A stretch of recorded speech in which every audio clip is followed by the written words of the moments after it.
Folks, Black Star Network is here. Hold no punches! I'm real revolutionary right now. Black power. Support this man, Black Media. He makes sure that our stories are told. Thank you for being the voice of Black America, Roland. Stay black. I love y'all. All momentum we have now, we have to keep this going. The video looks phenomenal. See, this difference between Black Star Network and black-owned media and something like CNN. You can't be black-owned media and be scared. It's time to be smart. Bring your eyeballs home. You dig?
7th, 2024, coming up on Roland Martin Unfiltered, streaming live on the Black Star Network. A nonprofit organization in Georgia, the Bail Project, which helps thousands of incarcerated people get out of jail as they await trial. Actually, the national organization, they've closed their Georgia branch because of the Republicans' new law that strictly curtails the freedom to post bail for others. We'll talk to an official with the Bail Project. Folks, also, President Joe Biden took the time to remember civil rights icon Reverend James Lawson. We'll show you what he had to say. Also, I have the exclusive video. I moderated a panel in 2017, the Congressional Black Caucus Foundation, ALC. We were talking about Colin Kaepernick and protest. Who happened to be sitting in the audience in the corner of the room? Reverend Lawson. Which I show you what he had to say to those assembled. A jury finds President Joe Biden's son, Hunter, guilty on all charges in his federal gun case. And the Justice Department and a Tennessee school agree on steps to prevent race-based harassment targeting black students. Also, we will again debunk the lie that Donald Trump saved HBCUs. Dr. Walter Kimbrough, two-time HBCU president, we're here to set the record straight. Plus, got a few words about folks complaining that rookie WNBA player Caitlin Clark did not get chosen to be on the 2024 Women's Basketball Olympic team.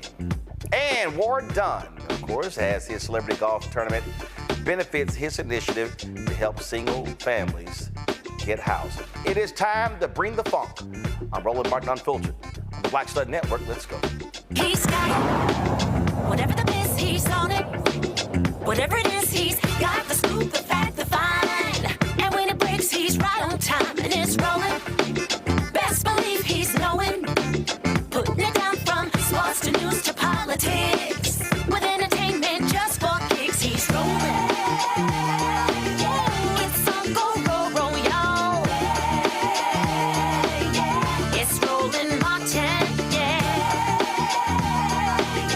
Rolling with Roland now. He's funk, he's fresh, he's real, the best, you know he's Roland Martin now.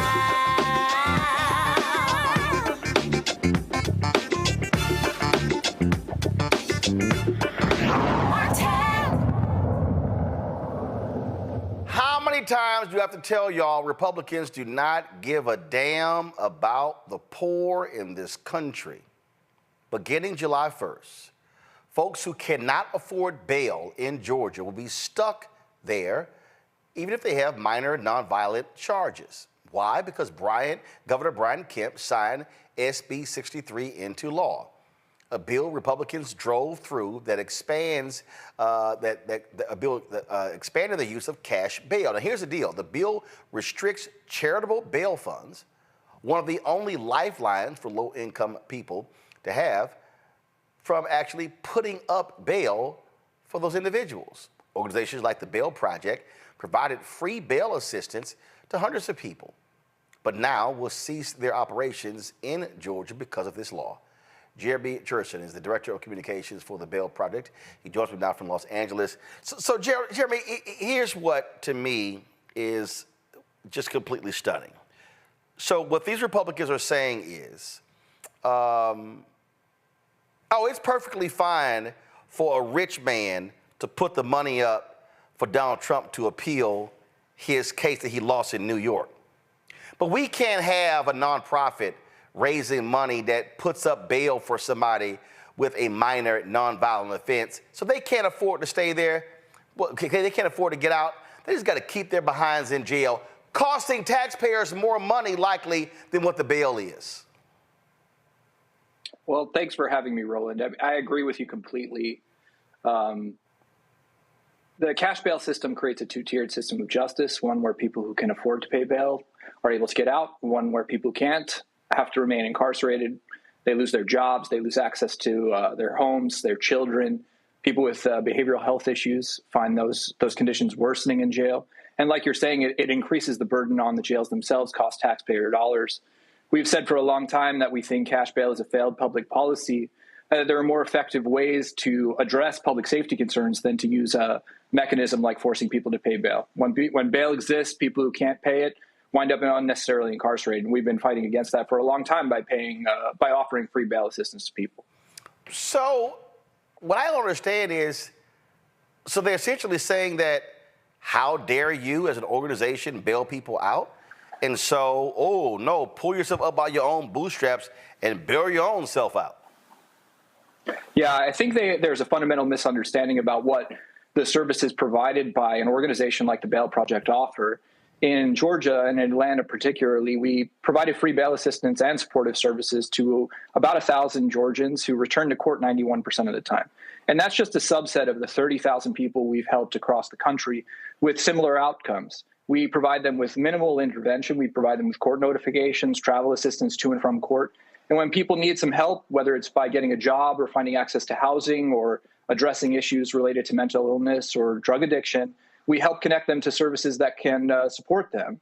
And so I think the Georgia legislature has been looking for a boogeyman. They've been had a very aggressive posture, at least in Georgia and Atlanta, towards the local bail fund there, the Atlanta Solidarity Fund. There was a big show of force from police because of their alleged engagement in the Stop Cop City protests. And they showed up with effectively a SWAT team and armored vehicles to arrest a couple of nonprofit employees. So I think this is retaliation against that, which has made local officials very concerned, the protests about the police training facility that's being built there. But ultimately, they've misunderstood the services that we provide. We are addressing a gap in a ineffective government support network. You know, effectively, what we're doing is something that government, if it was running properly, would do. And so we're meeting unmet needs, we're addressing unmet needs, and we're helping people. And that really closes the revolving door of justice that the Republicans tend to complain about. But what you also are doing, you're extending people a helping hand. And really what Republicans are trying to do, and I keep seeing this all over, they want to associate their fictitious rise in crime on folks who have been who've been getting out of jail. And that's really the game they've been playing. They want to assign blame to anybody, even if the FBI stats show the crime is actually down. I think that what's important to recognize is that organizations like the Bail Project and many folks that advocate for bail reform are people that are just as concerned about public safety and keeping neighborhoods safe as Republicans say or claim that they are. And the difference is that we tend to rely on evidence, and government and some of our opponents or opponents of bail reform are folks that tend to look for convenient political talking points. But what we know that communities need to thrive and to feel safer is they need access to the supportive services that address the root causes that might lead to justice system involvement in the first place. And that goes very far back. I mean, it makes sure that we provide good food or good schools or public transportation that's effective or good housing, as well as providing services that address things like behavioral health concerns like addiction and mental illness that wind up leading to many people becoming incarcerated in the first place. Our jails across the country are becoming the largest psychiatric institutions in the United States. That's a ridiculous mechanism. Even folks on both sides of the aisle tend to agree that police particularly are being used for things that they shouldn't be used for, like addressing mental health crises. And you know, an effective government would be one that looks much more holistically at public safety concerns, looks to prevent justice system involvement in the first place. And I don't think that they are doing that right now. I think what the Georgia legislature has done is extremely short-sighted. It'll tend to fuel mass incarceration in the state by forcing people with low-level misdemeanors and low-level offenses to become incarcerated because bail will be required to be set against them. I mean, we're talking about people that might have issues with loitering because they're unhoused or something like that. That's not an effective public policy. If the government was serious about safety and really interested in making sure that people in Georgia were safe and getting what they needed, they could have invested their legislative time for a myriad of other options, whether that be expanding the sort of preventative services that I've described so far, or making sure that the pretrial network, you know, pretrial services in particular, are expanded and offered to people more widely than they currently are. So the net effect of this decision, the people in Georgia, you get a minor nonviolent offense, you can't pay your bail, you're screwed. Absolutely. Yeah, I think that that's true. There will be a lot of unnecessary incarceration. There will be more people incarcerated as a result of this new law going into effect. And they really should have thought about that. Georgia has one of the worst case processing problems in the United States. Cases last there longer than most elsewhere. And they didn't deal with that. Instead, they dealt with finding ways to lock more people up, which is very disappointing. Are y'all seeing this happen across the country? Are other states looking to do what Georgia did? I think it's important to point out to viewers that, bail reform is effective in a myriad of places. There's at least a dozen jurisdictions across the United States that have implemented some form of bail reform, whether that be to minimize or completely restrict the use of cash bail. Illinois being the first state in the country that has completely eliminated the use of cash bail. And they do that in favor of a system that just it creates a robust series of hearings where judges have to make a determination about whether, if somebody is actually a risk to another person or persons, if they were released, that they would detain that person. They need to provide evidence to do that. I think you see regressive legislation coming out across the country in certain states.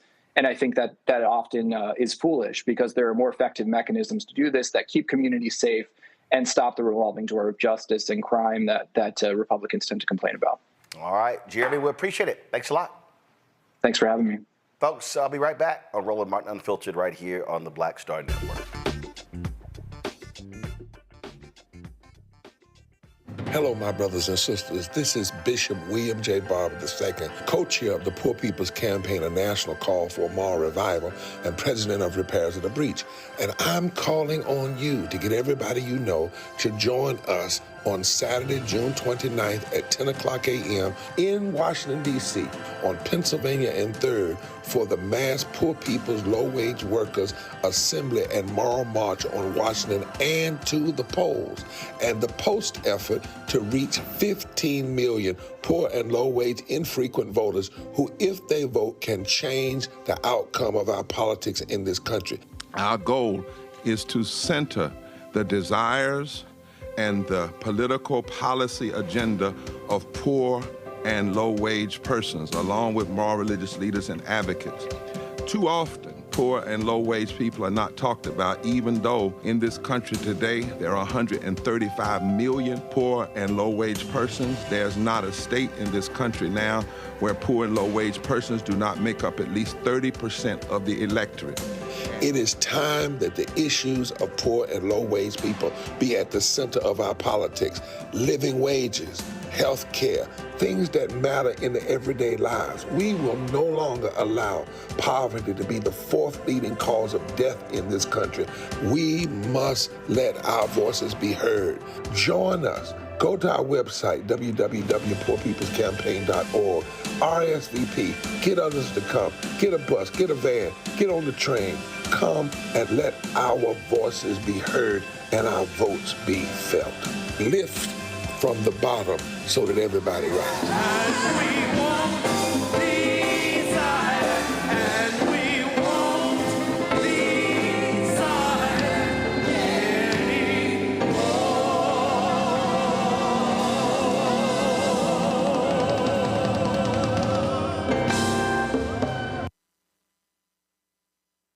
Hey, what's up, y'all? I'm Devon Frank. I'm Dr. Robin B., pharmacist and fitness coach, and you're watching Roland Martin Unfiltered.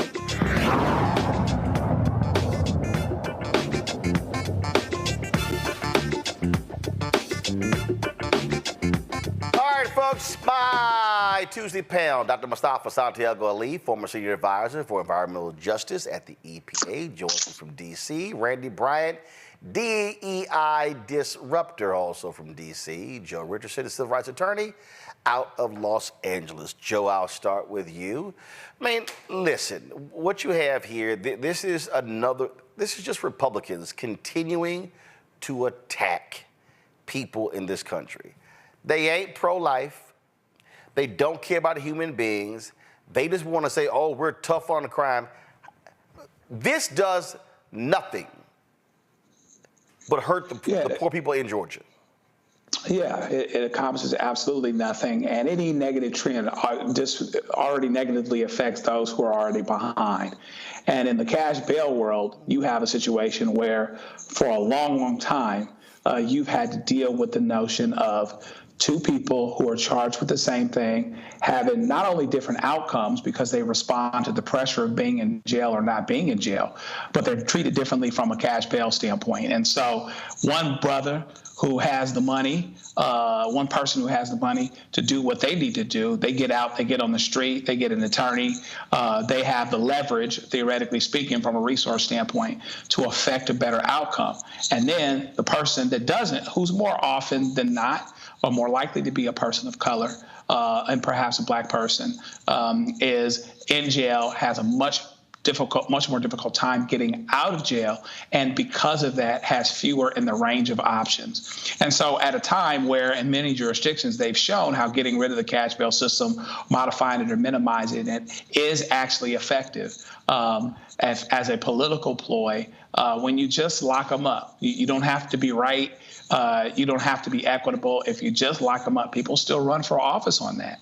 And so, therefore, in a situation where someone's now in jail longer than they would be, in Georgia and particularly, we've had deaths of people that have been infested by lice and other things like that. They're in conditions that they wouldn't be otherwise. And by the way, we're paying for it as if they're actually getting something that makes them better off. So it's actually bad all around. It's a political ploy, and we'll have to see where it goes. Hopefully, we can have a response to this, but that response is going to have to do with voting, being aware, and being reminded of the urgency that situations like this give us for this election. Mustafa, these folks, this is what they do. They are heartless. Adam Sir with The Atlantic, when he laid out about their cruelty. He said the cruelty is the point. Yeah, exactly. It's about penalizing the poor. That's exactly what it's about. We see it through numerous pieces of legislation that they've introduced and then passed on the state level there in Georgia and a number of other locations. Most folks actually probably realize that every 3 seconds in America, somebody's arrested. We got 10.5 million folks who are arrested every year in our country. The average for bail is about $10,000. So if you are somebody who's working class, if you are somebody who is dealing with a lower income situation and you have to face this, then you know that more than likely you're going to not have the resources that are necessary to be able to be out while folks are then going to move forward on trying to, move your case forward. It is all about penalizing the poor. It is about demonizing individuals who haven't been blessed with wealth, and then using them as a scapegoat for many of these political ads and campaigns that, unfortunately, the Republican Party continues to embrace. So for those who care about what's happening, let me just say this real quickly, Roland. People continue to talk about they don't want to vote for Biden or other folks on the presidential ticket. This is a great example of when you vote, you can actually make real change happen in your respective states. So if you want to make sure that this no longer moves forward, that people actually have the opportunity to be free and to be able to plead their case, then you should vote. You should vote on that state level and that county level to make sure that you have the right things in place. Randy? It shows that they have created a system where they don't want people to be reformed. They don't want people to change or do better or have a chance in life. They're creating a system to imprison mainly Black people. Let's just keep it frank. And so they don't want us out. And so how can they make it more difficult for us to get out? How can they make it more difficult to penalize people who do not have the money to get out? And so it's just very obvious that there is no concern for us. They keep talking about how the prison system is another form of just modern day slavery, and it seems that way. So they don't want to give us options to get out because this solves nothing. It only hurts people, and that's obviously what they want. Well, that's what they want, and that's what their goal it constantly is. And so that's exactly what's happening here. So there's no other way about it.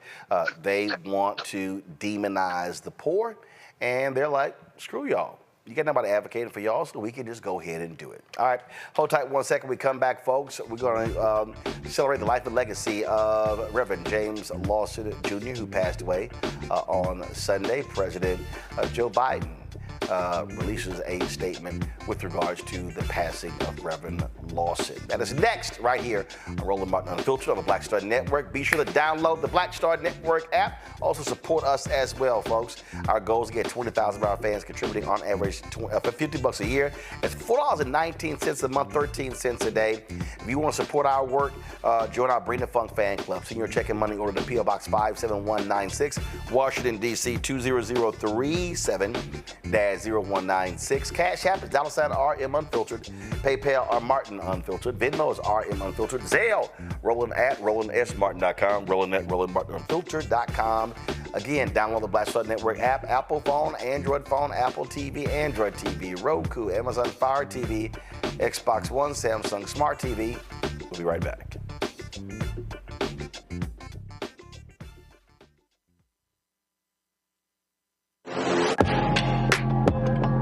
A lot of y'all have been asking me about the pocket squares that we have available on our website. You see me rocking the Shibori pocket square right here. It's all about looking different. Now look, summertime is coming up. Y'all know, I keep trying to tell fellas, change your look, please. You can't wear athletic shoes every damn wear. So if you're putting on linen suits, if you're putting on some summer suits, have a whole different look. The reason I like this particular pocket square, the Shibori, is because it's sort of like a flower and looks pretty cool here versus the traditional boring silk pocket squares.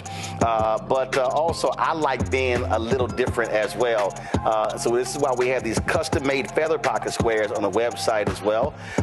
My sister actually designed these after a few years ago. I was in this battle with Steve Harvey at Essence, and I saw this at a St. Jude fundraiser. I saw this feather pocket square, and I said, well, I got some ideas. So I hit her, and she sent me about 30 different ones. And so this completely changes your look. Now, some of you men out there, I had some dudes say, oh man, I can't wear that. Well, if you ain't got swagger, that's not my problem. But if you're looking for something different to spruce up your look, fellas, ladies, if y'all looking to get your man a good gift, I've run into brothers all across the country with the feather pocket squares saying, see, check mine out. And so it's always good to see them. And so this is what you do. Go to RolandSMartin.com/pocket squares. You can order Shibori pocket squares or the custom-made pocket squares. Now, for the Shiboris, we're out of a lot of the different colors, and I think we're down to about 200 or 300. So you want to get your order in as soon as you can, because here's what happened. I got these several years ago, and the Japanese company signed a deal with another company, and I bought them before they signed that deal, and so I can't get access to any more from the company in Japan that makes them. And so get yours now. So come summertime, when I see y'all at Essence, y'all could be looking fly with the Shibori pocket square or the custom-made pocket square. Again, RolandSMartin.com/pocket squares. Go there now.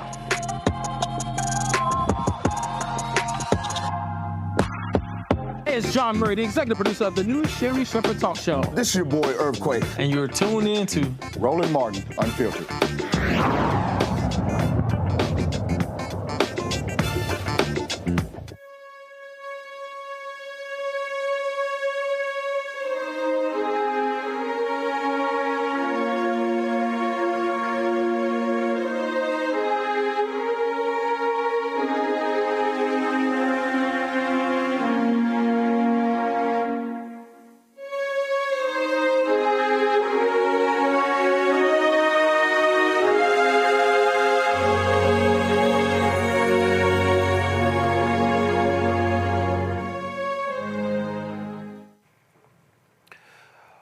Many people continue to honor the life and legacy of Reverend Dr. James Lawson Jr., one of our most crucial and pivotal civil rights leaders.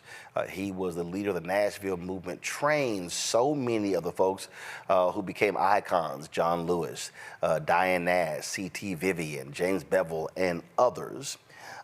Today, President Joe Biden released a statement regarding his passing. He said, born in Pennsylvania, the cradle of our democracy, James Lawson dedicated his life to fighting for our country's ideals. Hailing from a family of ministers, he became a disciple for freedom and a visionary of the civil rights movement. While attending Vanderbilt Divinity School, James Lawson organized sit-ins in Nashville, Tennessee that led to his expulsion from the university, but he kept marching on. His organizing and civil rights activism led to the desegregation of public accommodations in Nashville, one of the first Southern cities to do so. His sit-ins became a model throughout the South. As a mentor, he taught the likes of Diane Nash, Congressman John Lewis, and countless others about the tactics and promise of nonviolence resistance. And as a minister, he preached about how the fight for equality, dignity, and justice for all was a divine calling. It is only fitting that Vanderbilt University now boasts the James Lawson Institute in honor of a man who was the architect of the Southern Freedom Movement and, later in life, a consistent advocate for human rights. Jill and I are saddened by the loss of one of the nation's noblest leaders. His passing before Juneteenth is a reminder that our nation's journey from slavery to freedom started in the hearts of people like James Lawson, spellbound by freedom. We send our condolences to the Lawson family as a nation mourns a man who helped redeem the soul of our nation. I told you yesterday when I first met Reverend Lawson, I was already familiar with him and his work. But it was September 22nd, 2017 at Congressional Black Caucus Foundation, AOC. I was moderating a panel that had among the folks on there, Dr. Harry Epworth. We were talking about Colin Kaepernick and protests, things along those lines. And Dr. Everett Ward, who then was the general president of Alpha Alpha, told me that he and Reverend Lawson were about to leave. And I said, I'm sorry, who? He said, Reverend James Lawson. I said, he's here? He says, yes, he's sitting over there. And he was literally sitting in the corner, back of the room, not making a fuss at all. And I could not allow him to walk out of that room and not speak to the folks. And so when I got home today from my trip in Atlanta, I went to my archives and found this 7-year-old piece of video. Here is the brilliance of Reverend Dr. James Lawson, Jr. In appreciating our folk who put the time in terms of leadership and made it possible for us to do what we do. If any of you understand SNCC, understand civil rights movements, understand true teaching about true mobilizing and organizing, we have somebody who was at the vanguard of that, led the Nashville movement, Reverend Dr. Jim Lawson, who's here. Step on up, brother. Come on up. I got you right here. So I want, as somebody who taught those students nonviolence, but also taught them the strategies, your advice, and he is on my list, folks, where I was interviewing leading up to the 50th anniversary commemoration of the assassination of MLK, so we'll be chatting soon. What will you tell the folks sitting in this room they should be doing when it comes to protest and policy, mobilizing, organizing now, so when we come back next year, they should give us a report? What would you tell them to do? You can hold the microphone. You can hold the microphone. Well, I've just been wandering around and wanting to listen, so I just decided to come to this group. You're asking me a huge question. And I'm not even sure how to begin.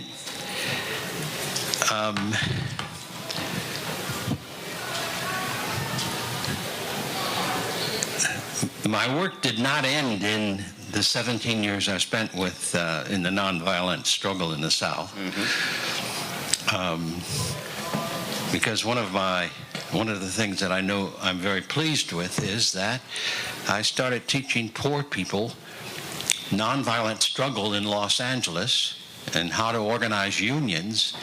And now Los Angeles has 800,000 union members, the second largest and most dense city in the United States with labor union, when California was a bitterly anti-labor, anti-union organization. That's happened in my lifetime since about 1980. 800,000 workers organized into democratic unions at the local level. And I know many black folk, many of us have critical of unions. I am too.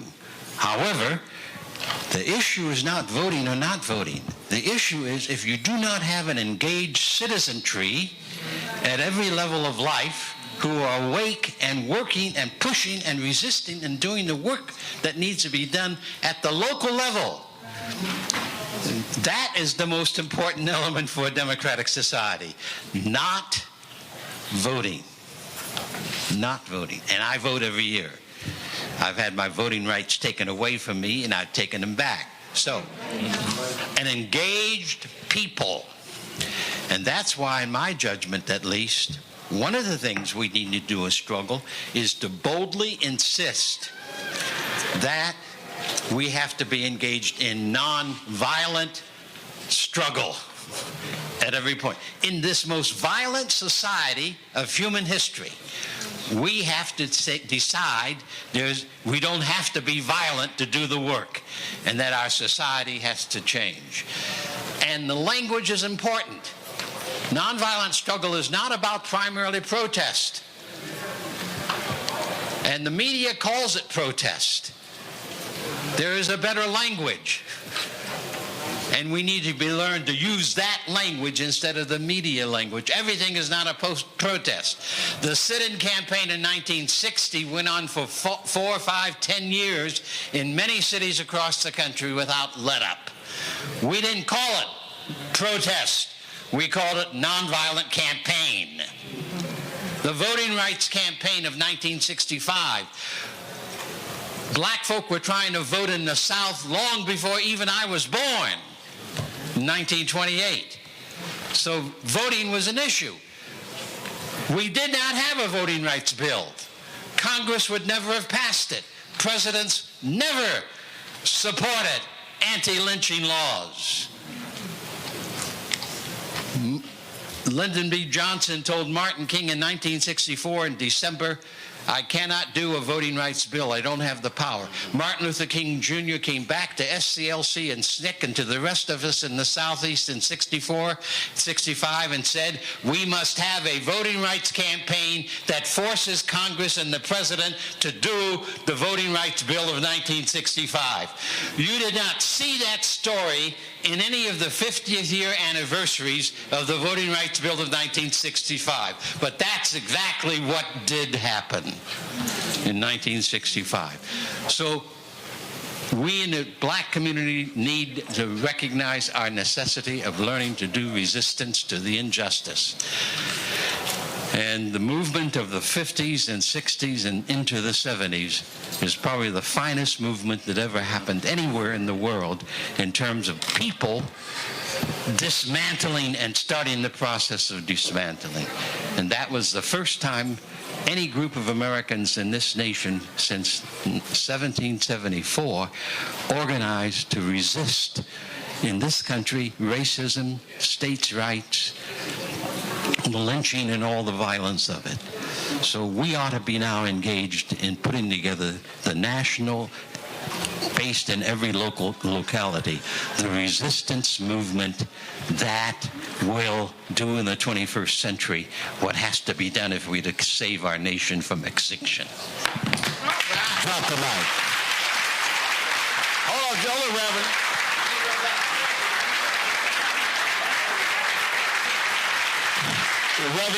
5 minutes and 5 seconds of sheer brilliance, Mustafa. Oh, I mean, Reverend Lawson was the truth.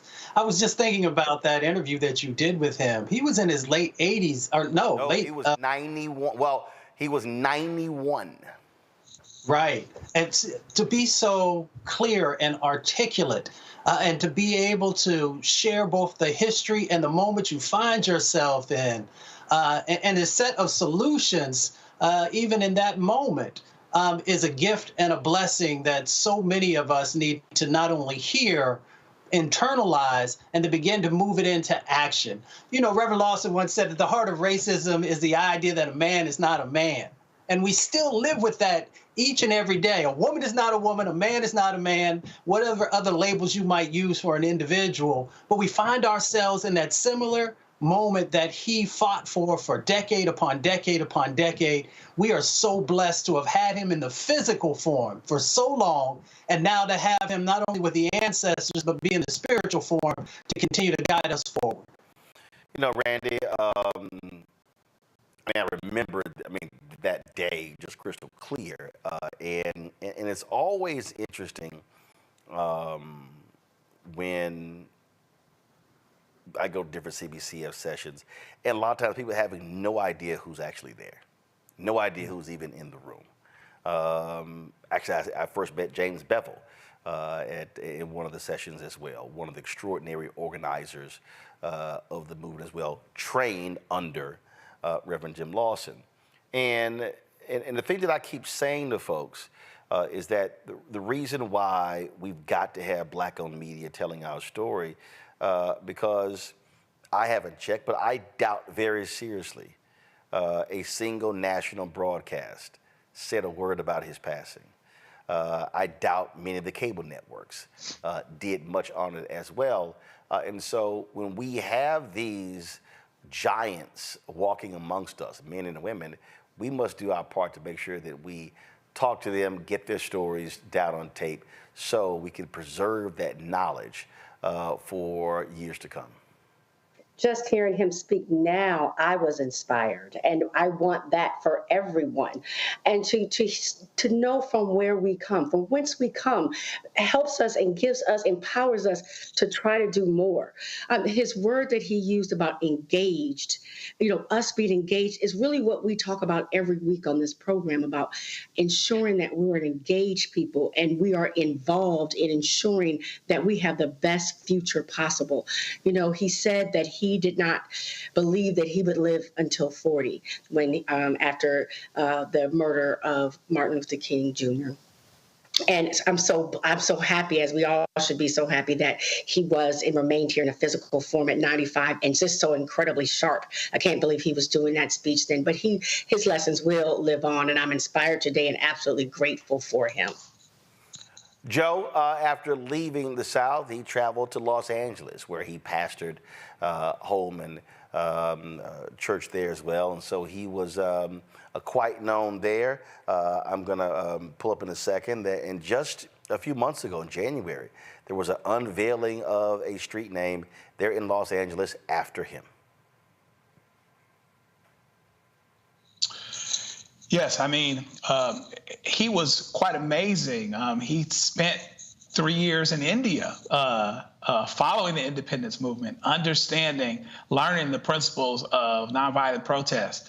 Dr. King called him the leading theorist and strategist of nonviolence in the world. And I thought it was really interesting, too, in terms of what you just showed, him talking about strategy, including words, including how powerful words are, how you term something, how you frame an issue. This is what's known. It's not a protest. This is actually what's going on. And one of the things that I'm always wondering about this current generation, who may have the youth coming up, people my daughter's age, they may have a different expectation because they've seen a black president, because they've seen a woman vice president, a woman that should have been president. But I wonder aloud about their strategy, right? And one of the things about the civil rights movement was that it was strategic to a T. I've talked to many people, including my late father-in-law, who worked with Martin, was the housing point person for the organization. And they talked about how when they had meetings, hey, listen, this is nonviolent. If it's not something you can do, we just appreciate you turning around and walking out, because here's the way that we have to do it. It's not just about what we'll do. And they also knew that any mistake, any perception, any film of them getting in a fight, them hitting back, undermines everything they're trying to do. Because even while they strategically choked organizations economically, including the city of Birmingham with the Birmingham bus boycott, they also moved hearts with white people who may not have been crazy about riding the bus with somebody black because they hadn't before, but they weren't interested in sicking dogs on them either. So they were extremely strategic. He was such an architect of it. And so hopefully we can learn the lessons and look and see at people like him, because there aren't many more that can bear witness. Andrew Young's still around. There's a few others, but not many more. So hopefully we can really learn those lessons and really start to apply them today using things like technology, et cetera, dissemination of information in an instant worldwide. Use those things to our advantage and see if we can really take this thing where it needs to go. I love how he redefined protest, Mustafa. Yeah, as Joe and others have said, words have power. And often folks will try and use our words against us. So when we have strategy and we understand the psychological opportunities that exist through language, then we have the ability to actually, as Joe said, not just move, but to change the paradigm of the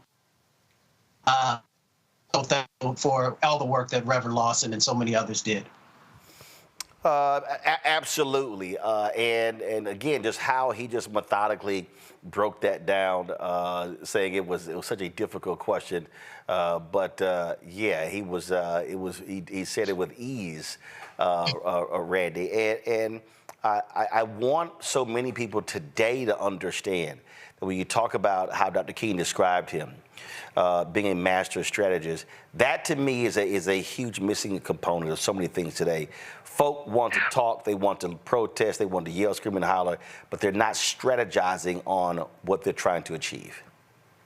Exactly. Looking at what do we want, what is our goal, and how do we get there, and how is it possible to get there? Not just acting from emotion, not just doing what we're feeling right then, because I know that's tempting, trust me, but to really say, how do we get to where we need to be, and sitting down and saying, this is what can and cannot work. I mean, that's real brilliance, and I think that's what's been missing from many of the movements that we've had lately. We need to get back to that. And even when we talk about the campaigns that are going on right now, like what is the strategy? I mean, what are our hurdles, and how do we get across those hurdles? So, and I had to laugh when he said, I don't know where to begin. And for a moment, he was so quiet and seemed almost befuddled. And you're like, what is he going to say? And then he comes out with this brilliance and just flows and shares with us, shares with us so much about the past, and just gives us hope for the future. Just outlines it if anyone pays attention about what we need to be doing. Well, absolutely. And so we are awaiting more information from the family regarding funeral arrangements. And I really do hope folks will take the time to go to the Black Star Network app, go to our YouTube channel to watch that interview that I did with Reverend Lawson. It was absolutely amazing. And I told y'all what happened. I was so mad. We had this great interview in, was it 2017? And the folk at TV One completely lost the interview. They lost it. The only thing that I have from the original interview, and I happened to find it and thank goodness I actually used my own GoPro. So I've got about 30 or 40 minutes of the original interview from our GoPro camera. Audio's not great, but luckily I was able to convince him to sit down and do a second interview. And he said yes, because it was just, again, it's needed. And when I look at so much of what's happening today, and I'm telling our folks, it's, we've got tremendous leaders, great folks, who are becoming ancestors, and mainstream media completely ignores them. They don't talk about them. They don't mention them. They don't really delve into their life. But that's also why Black-owned media is critically important, because we can't just simply allow other people to tell our story. That is important for us to do as well. And so, again, we continue to honor the life and legacy of Reverend Dr. James Lawson, Jr.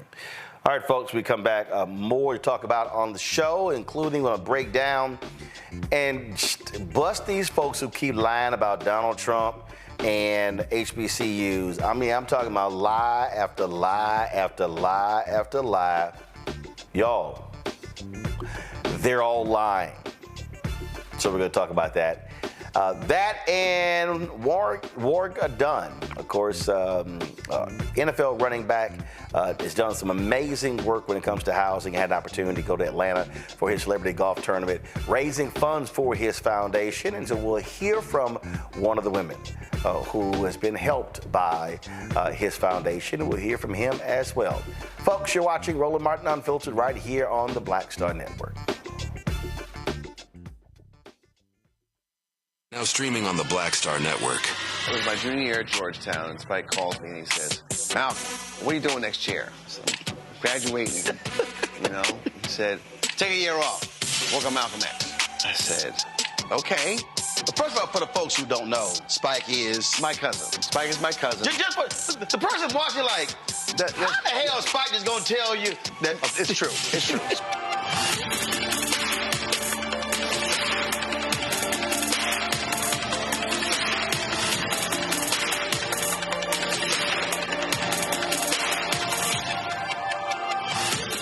On a next, A Balanced Life, we talk about how to get in touch with your feelings, emotions, how to find your North Star, and how to move your life along. Because oftentimes what we'll do is we'll accept what the world says about us as the truth and how we see ourselves, which that could be completely contrary to what the Word of God says about who you are. That's on a next, A Balanced Life, here on Black Star Network.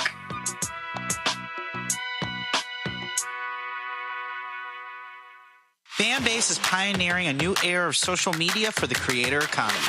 This next generation social media app with over 600,000 users is raising $17 million, and now is your chance to invest. For details on how to invest, visit startengine.com/fanbase or scan the QR code.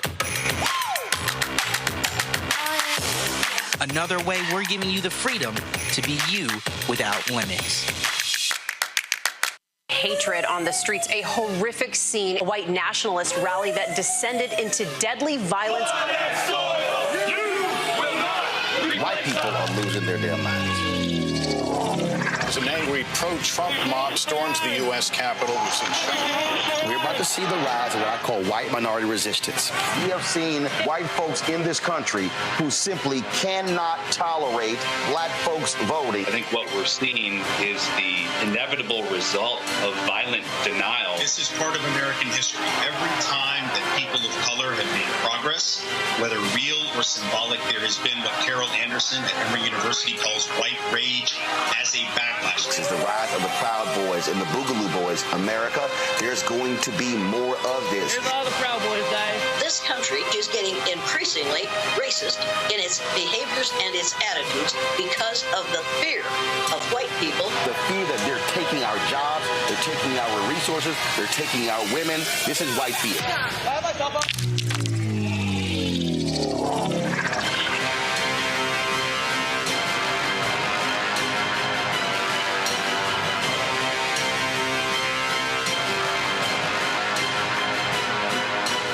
The next Get Wealthy with me, Deborah Owens, America's Wealth Coach. Dexter Jenkins is a faith-based financial mentor with more than 20 years in the financial services industry.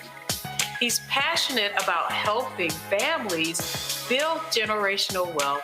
Even though I'm talking about things like prayer, I'm talking about things about reading the word, I'm talking about things like fellowship, I'm talking to members who are dealing with losing their houses, or I'm talking to members who, because of a lack of the handling their finances, they're working 2 and 3 jobs. And so what I'm finding is that they're not coming to church because they don't have a handle on their finances. We're talking how to get wealthy through faith and our finances on the next Get Wealthy, right here, only on Black Star Network. Next on the Black Table, a man Cornel West calls the greatest Democratic theorist of his generation. Adolph Reed joins us to talk about his eventful life and his book, The South, Jim Crow and its Afterlives. Somewhere between an electoral sweep or an out-and-out coup or putsch, I think the danger is quite real. Join us for the Black Table, only on the Black Star Network. Bruce Smith, creator and executive producer of The Proud Family, Louder and Prouder. And you're watching Roland Martin Unfiltered.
A federal jury in Delaware convicted the son of President Joe Biden, Hunter Biden, of 3 federal gun charges. He faces up to 25 years in prison for those charges: lying on a federal screening form about the drug use and lying to a gun dealer, plus possessing the gun. The 54-year-old businessman and attorney's case came after a July 2023 plea deal fell apart that could have resolved gun and tax charges without prison time. Hunter Biden still faces another federal trial starting September 5th in California for allegedly avoiding taxes. And what you got going on, you got Republicans who are now upset. And I love that some of them saying, oh, well, this should have never been the case. Then you got Speaker Mike Johnson saying, well, it still shows you there are 2 justice systems, one for Trump and one for others. These folks are 100% trash, Randy. Absolute trash. Absolute trash. We knew what they were going to say. You know, the one thing we have to remind ourselves is that Hunter Biden is not running for president. And Trump is, and he has 24 felonies against him. So let's just, talk about the difference there. Look, it's a difference. And again, what you have here, without a doubt, Joe, are folks who are joking. And I go back to that ridiculous interview Dr. Phil did when he said, Biden, he could, with Donald Trump, Biden, he can call these things off. So Biden will call off prosecution of Trump. Don't you think he would do it for his son? And he didn't. And not only did he not do it, but he said that it would be going forward and that he wouldn't be pardoning him if he was convicted. And so now, that's not to say that the Bidens don't have privilege and access that a lot of regular folks don't have, but he did let the system do what it does. And his son is going to have to be accountable by sentencing guidelines. He probably doesn't go to jail. But that's because of the nature of the beast and the fact that he's never been convicted of anything, et cetera. But Donald Trump and Donald Trump's subordinates don't get to say that there's a two-tier justice system, or at the very least, that they're on the bottom tier of a two-tier justice system. They're on the top tier, given the resources that they've had, the availability that he's had to lawyers, to money, and the fact that, statistically speaking, he probably will never do a day of time, as it were. So they still got no complaints, relatively speaking. Mustafa? Yeah, but we know the justice system usually works for those who it was created to protect. So we know what has played out over decades, over actually centuries for Black and brown folks. So, I appreciate that we're in a moment where those who have had privilege are now having to also live up to the letter of the law. With that being said, we also know that addiction is a mental health issue, and it is also a physical health issue, and that we should be doing more to help people who are dealing with that. And we often just jump to the incarceration aspect of the conversation instead of also talking about how do we make sure that people never find themselves in that situation. Absolutely, folks. Let's go to Kentucky, where a former Kentucky corrections sergeant will spend the next 7 years in prison because he was depriving an inmate of his civil rights. A federal jury convicted Eric Nantel of one count of deprivation of civil rights for his failure to intervene to stop the assault of an inmate, 2 counts of obstruction of justice for misleading state investigators, and 1 count of making false statements to a special agent of the FBI. According to court documents, Nantel watched the beating of a non-violent inmate and covered up the incident by lying about what actually happened. This right here is the latest example of a Department of Justice that's taking aggressive stances. For instance, this as well, the DOJ has settled with Hawkins County, Tennessee schools to resolve its investigation into allegation of race-based harassment and other discrimination targeting Black students. The month-long investigation discovered that the incidents of harassment, including a mock slave auction to sell Black students to their white counterparts, while white students repeated an open use of the N-word and a Monkey of the Month campaign to ridicule Black students. Although the school district took steps to acknowledge some of the harassment, the DOJ found the response was not sufficient to protect the constitutional rights of Black students. Under the agreement, Hawkins County schools must implement significant reforms, including hiring a compliance officer to oversee the effective resolution of race discrimination and harassment complaints, retaining a consultant to support the school district in implementing the agreement, and creating a discrimination-free learning environment for all, creating a new electronic reporting portal to track and manage complaints and the district's response to complaints, updating its racial harassment and school discipline policies to more accurately track and consistently respond to complaints of race-based harassment, training staff on how to identify, investigate, and respond to complaints of racial harassment and discriminatory discipline practices, informing students and parents of how to report harassment and discrimination, implementing listening sessions, school climate surveys, training and educational events on identifying and preventing race discrimination, including discriminatory harassment, and analyzing discipline data and amending policies to ensure non-discriminatory enforcement of discipline policies. I keep saying over and over and over again, Joe, elections matter, and a Biden-Harris Department of Justice has been far more aggressive on putting jailers and wardens in prison for their actions and also tackling racism in our schools. Yeah, absolutely. And from school districts to police departments. under the Biden administration, it's like under the Obama administration, you would have consent decrees for police departments that aren't doing the things that they need to do. Under the Trump administration, you had consent decrees taken apart, and you would go back to that at a time when they're needed just as much as ever. The stories here could have been out of the 20s or the 30s in terms of what that district was actually doing, what was being allowed to be done, the harassment, the bullying, the intimidation of black students, a mock slave auction. Whose idea is that? How does that happen? And folks think that that's actually something that ought to be being done. And then they didn't go far enough when they admitted some things, but not all things. And that's why you need an aggressive Justice Department to continue to root out those things that exist and which are not necessarily getting less prevalent, particularly at a time like now. Votes matter, voting matters, election matters, and we better focus, keep our eye on the prize related to what it is that we need to do from an election, voting, participatory democracy standpoint, because everything is at stake. Mustafa, we do these stories. They don't get really any attention whatsoever in mainstream media. And also, I don't understand why the Biden-Harris administration, they aren't talking about this sort of stuff from the podium, why Karine Jean-Pierre isn't speaking about this kind of stuff, because people out there, I mean, I saw somebody tweet saying, hey, we can get the George Floyd Justice Act, but you still are seeing aggressive prosecution dealing with criminal justice reform. They just not talking about it. Yeah, and if you don't put a spotlight on it and you don't share with folks how the investment of their vote is helping to make real change happen, then you're least likely to be able to get it again because they think you haven't done anything. So they definitely have got to change that paradigm. We also got to make sure that not only is the DOJ doing an amazing job, and if they weren't, I would call it out, but they've been doing a really good job on a whole number of issues. And as we talk about voting again, it is so critically important for you to also be thinking about on the local, the county, and the state level about the individuals who are best going to not only protect your kids. It's amazing that we still have kids who are being put in these types of situations in the 2020s, right? But, you know, your vote helps to make sure that we have individuals who are going to not only make sure that the right people are there, but that we're getting rid of the wrong people. And we often don't talk enough about that. So, one, the Biden administration should be highlighting their investments and how change is happening and what they will do if they get another 4 years. That's what I want to know. What additional things are you going to do to build upon the successes of our residents?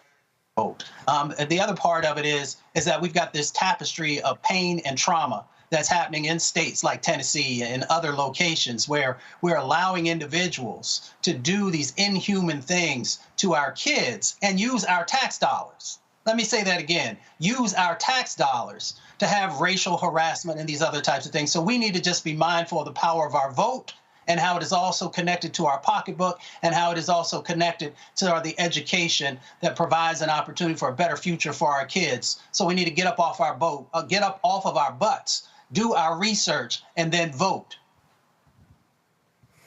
Randy. And this also goes to voting for even down to the school boards, and ensure that there's some oversight. What I don't like not seeing is a level of accountability. What happens when teachers or principals or resource officers allow this sort of abuse? Because that's what's happening in those schools to happen. I mean, it really burns me up when I see children being treated this way, because it is abuse. It doesn't just, the memories of what happened does not go away. It affects their self-esteem for years and years to come, maybe forever if they don't get some kind of counseling. And those people were paid. Our tax dollars were used. And it's just so incredibly upsetting to me. And so it's not just what are we going to do, but what are we going to do when someone doesn't ensure that our children are safe and protected? That's what I want to see. But absolutely, the Justice Department has been shining a light on all of these atrocities. We don't hear about it as much as we should, but we at least are hearing about it, and they're going after these people. All right, folks, hold tight 1 second. We come back. Donald Trump and his Republican minions continue to lie about how great he was for HBCUs. We have broken this thing down on numerous times. Now they're out on the campaign trail, lying. So we're going to show y'all what the actual numbers are so you understand what the truth is. Folks, support Roland Martin Unfiltered and the Black Star Network by joining our Bring the Funk fan club. Send your check and money order to P.O. Box 57196, Washington, D.C., 20037-0196. Cash App is $RM Unfiltered. PayPal are Martin Unfiltered. Venmo is RM Unfiltered. Zelle, Roland at RolandSMartin.com, Roland at RolandMartinUnfiltered.com. And be sure to download the Black Star Network app. Apple phone, Android phone, Apple TV, Android TV, Roku, Amazon Fire TV, Xbox One, Samsung Smart TV. Also, don't forget to get a copy of my book, White Fear, How the Browning of America is Making White Folks Lose Their Minds. Available bookstores nationwide. Get the audio version on Audible. We'll be right back.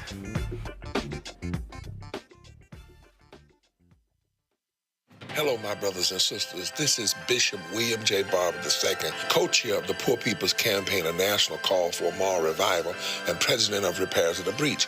And I'm calling on you to get everybody you know to join us on Saturday, June 29th at 10 o'clock a.m. in Washington, D.C. on Pennsylvania and 3rd for the mass Poor People's Low-Wage Workers Assembly and Moral March on Washington and to the polls, and the post effort to reach 15 million poor and low-wage infrequent voters who, if they vote, can change the outcome of our politics in this country. Our goal is to center the desires and the political policy agenda of poor and low-wage persons, along with moral religious leaders and advocates.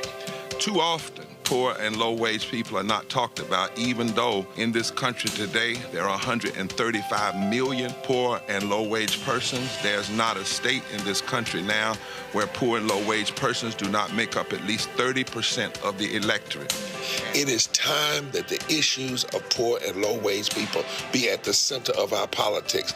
Living wages, health care, things that matter in the everyday lives. We will no longer allow poverty to be the fourth leading cause of death in this country.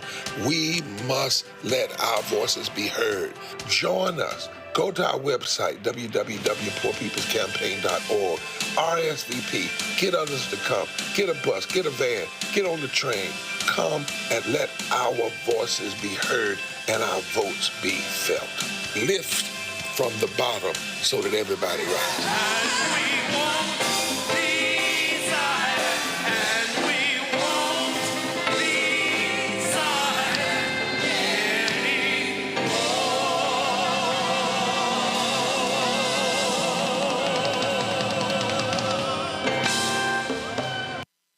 Sherry Shepard with Sammy Roman. I'm Dr. Robin B., pharmacist and fitness coach, and you're watching Roland Martin Unfiltered.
All right, folks, this is, of course, campaign season, and, man, every time you turn around, you got Donald Trump, Senator Tim Scott, others just straight up lying about Trump's record with HBCUs.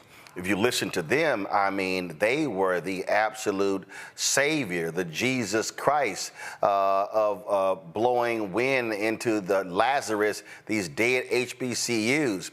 This is Trump literally lying and folks falling for it. It should be 100% of the black people should vote for Trump, because I did more for black people than any president other than Abraham Lincoln. It's true. It's true. I did more than any president other than Abraham Lincoln. Think of it. Criminal justice reform. I took care of the black colleges and universities. They would come up to Washington. After 3 years, they said, why do you guys keep coming back? One of them, I got friendly with some of them, really good people. They said, every year we come back looking for money. They do a great job. Black colleges and universities, they have very little money. And then you look at Harvard and these maniacs, and they have billions and billions of dollars. Very unfair. We're going to have to look into that whole situation. We're going to have to. And Elise did a very good job when she destroyed that person, the big plagiarizer from Harvard. I think did she plagiarize every document she ever wrote? I think so. The only thing she had going for her was nice glasses, if you like that look. No, Elise did a fantastic job. We all know that. She was amazing, and it really revealed what they were all about. But I took care of the black colleges, universities, opportunity zones. Okay, first of all, I'm going to go reverse order. Opportunity zones. Straight line. There is absolutely no data that exists that shows opportunity zones greatly benefited African Americans. In fact, one of the Baltimore pastors who stood with Donald Trump when it was announced came on this show 6 months later and blasted them, saying it hasn't been working. Now, Senator Tim Scott, he's been running around touting opportunity zones as well. No data, no numbers, no economic numbers, no jobs, no nothing, just them saying, oh, we did a great job. Then you hear him talk about criminal justice reform. Let me also remind y'all, that was led by Democrats in the House. They control the House. When it went to the Senate, it was Democrats, Dick Durbin, Kamala Harris, Senators Dick Durbin, Kamala Harris, Cory Booker, and Republican Chuck Grassley, who chaired the Senate Judiciary Committee, who said, this bill ain't good enough. Then the bill got toughened. Then it went to Trump's desk for signature. But he sits here and claims, oh, these presidents, they come here begging, and they're going to keep begging, and I made HBCU funding permanent. That's what he says. The likes of Senator Tim Scott and others, they have repeated that lie. And for people who don't read, who are simply not engaged, they don't understand that information. Well, one of the folks who has been president of a couple of HBCUs actually was in D.C. and in an Oval Office. So, of all people, he would probably have a vested interest in whether or not what Trump said was true or false. Joining me right now is Dr. Walter Kimbrough. Of course, he was president at Dillard. He was also president in Arkansas there as well. Philander, you've done work at Morehouse. Did I miss any other HBCUs? Albany State. Albany State. All right, so let's just say you got your HBCU credentials. Yep. All right, and you have been tweeting this stuff, you've been reporting this stuff, and it grates on you every time you hear this man say what he says about HBCUs. Yep. It just, I mean, being an educator, you really want to focus on the truth and people understanding. And because Trump, and I think Greg Carr talked about it last week, his superpower, we got to give him credit. He just lies and there's no retribution and he just says it over and over again so people feel like that's the right thing. They have no idea. I don't even think he understands how the federal budget works because of the way he talks about how I did X, Y, and Z. And so it's really, you know, an opportunity for us to explain how federal funding for HBCUs works and who has really done the work to provide funding for HBCUs. So that's why I keep pushing back to say, no, this is an opportunity to tell what we need and then to keep pushing for additional funding because the power doesn't necessarily reside with the president. It's going to be through Congress, and that's where a lot of the movement has happened. So let's deal with this first. They keep saying, oh, that was this program. And it's like, no, we guaranteed funding. And when people hear that, they think, oh, there are billions of dollars that are now guaranteed for HBCUs because the benevolent benefactor, Daddy Trump, actually made it possible. It's a program. Explain to people this program. So it's one program that was started by George W. Bush in the 2008 budget. It was supposed to be a 2-year program to add $85 million to HBCUs, about $250 million when you add Hispanic serving institutions and other minority serving institutions. $85 million for HBCUs, about $250 million for Hispanic serving institutions. Everybody together. That includes $85 million. Now, first of all, for people who don't know, how many HBCUs are there? So we're talking about 101, 102 HBCUs. Okay, so 85 million, 101. Now we talk about Hispanic serving institutions. Again, for all the silly Negroes out there who I got to deal with on this one, see, there they go, Hispanics get more than us. Explain what compromises an HSI, Hispanic Serving Institution. So the only thing you have to do to be a Hispanic Serving Institution is 25% of your student body is Hispanic. So there are institutions that wake up one morning and say, oh, wow, we're now an HSI. So now they're eligible for that money. So most of these institutions, you could go on a campus and not know it's an HSI because it's still predominantly white.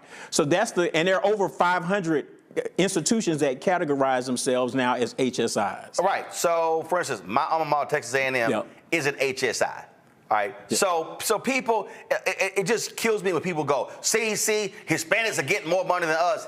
Don't even know what the hell a HSI is. Right. Okay. So this program, it's supposed to be a 2-year program. Okay. Under Bush, then what happened? Right. So it was going to sunset. When Obama came in, he zeroed it out the budget. Everybody raised hell. President Obama cut the budget. So he was like, oh, man, I'm taking an L on this. So let me come out with a new program under this bill called SAFRA. We're going to take that 85 and the whole 255 million and make it a 10-year program. Got it. So when you hear Trump talking about a 10-year program, he got that from Obama. Okay. Obama did it first. He said, okay, I'm going to get y'all because y'all got me on this. So it's going to be a 10-year program. So it came to the end of the 10 years. Trump did the same thing and zeroed it out. He had no interest in trying to do anything different with it. Alma Adams came in and said, nope, we're going to bring this program back. And so she worked with, members of Congress, and I think as a part of the negotiations, I think Lamar Alexander to try to get his first in the House, you had Representative Alma Adams, Representative Bobby Scott, CBC, and others. It passes the House. Right. Then it goes to the Senate. Then Senator Lamar Alexander of Tennessee, frankly, holds it up. Right. And all of a sudden, they begin to negotiate. And so they're weighing in on the White House as well. So then the White House is like, yo, Lamar, what the hell are you doing? Right. They negotiate that. It passes. It comes to his desk. So, again, he signs the overall bill. And so he then, as he markets, taking credit saying, I guaranteed funding to HBCUs. They don't have to come back to Congress asking for any more money because I hooked them up. Right. And that's wrong because it's still the one program, $85 million. Within the total federal budget, HBCUs get about $1.5 billion. So this isn't the largest of the programs that's existed out there.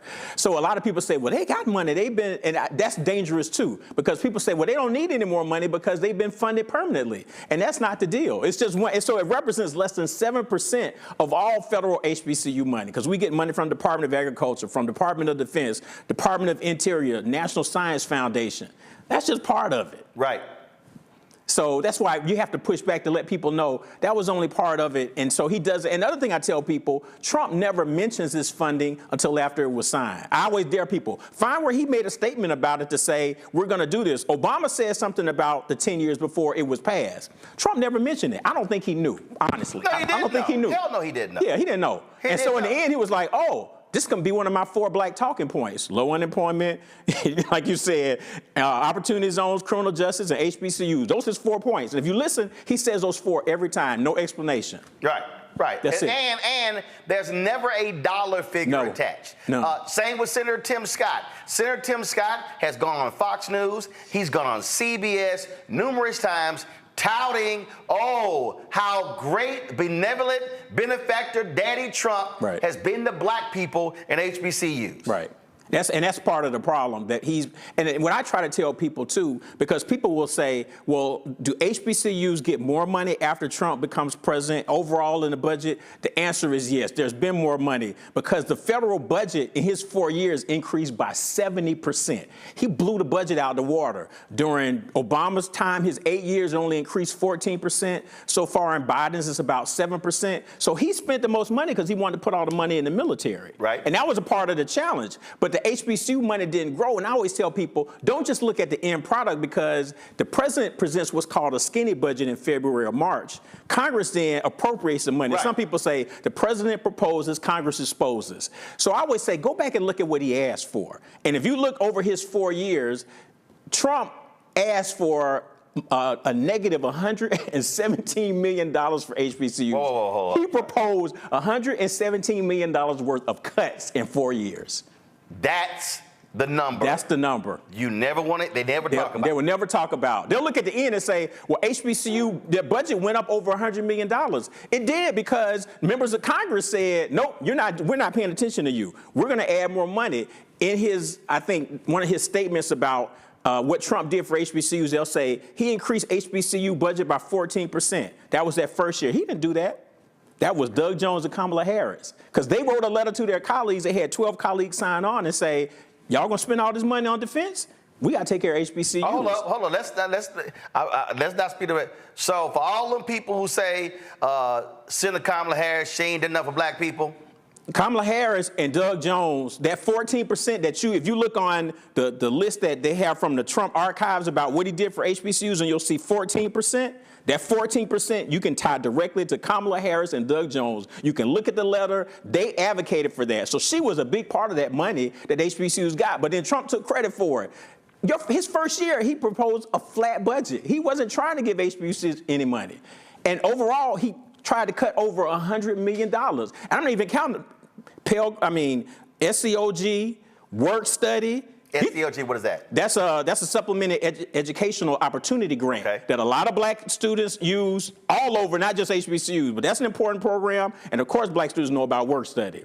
He tried to just decimate those programs. And so when he presented particularly his FY20 budget, when he got rid of the $85 million, the Thurgood Marshall Fund wrote a letter saying, man, you're trying to cut everything. And that's people don't want to read that. So they just look at the end and say, oh, he did such a great job. I said, look at his budget, because your budget shows what your priorities are. Right. And his budget was always a cut for HBCUs. And the thing that also jumps out at me, again, as we're walking through this, first of all, let's be real clear.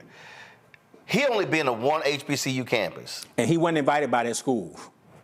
He wasn't invited by it. It was an outside group that rented some space. That was this third-party group, supposedly Republicans and Democrats. And what happened was the Republicans with that group really flipped that thing into a Trump victory lap and pissed off a bunch of the Democrats. And most of those people in leadership, they got booted out because of what they did. So he probably couldn't even name Benedict. Trump couldn't name 3 HBCUs if you told him 4. That's the way I look at it. He has no clue. The way we ended up in that Oval Office, that's Omarosa's fault, because she fed into his ego, just like, man, he's going to because we weren't supposed to see him. It was the day before the State of the Union. He's supposed to be trying to get himself together. They use that, and so people see that image. I think you talked about this last week. They see the image of the president in the Oval Office. They're like, well, yeah, he must have done something. It was all stagecraft. And again, but people who don't understand, look, you got HBCU week. presidents come here. Right. A lot of those meetings are in the old executive office building, and when Biden or Harris may go speak to them. Right. So what they did was they wanted the photo op. So they ushered all these presidents into the Oval Office. Kellyanne Conway with her feet all in the couch. Yep. So they take this photo, and you got all the presidents smiling, and everybody sitting there happy. And let's just be real clear: you had some happy Negroes in that room. Absolutely. You did.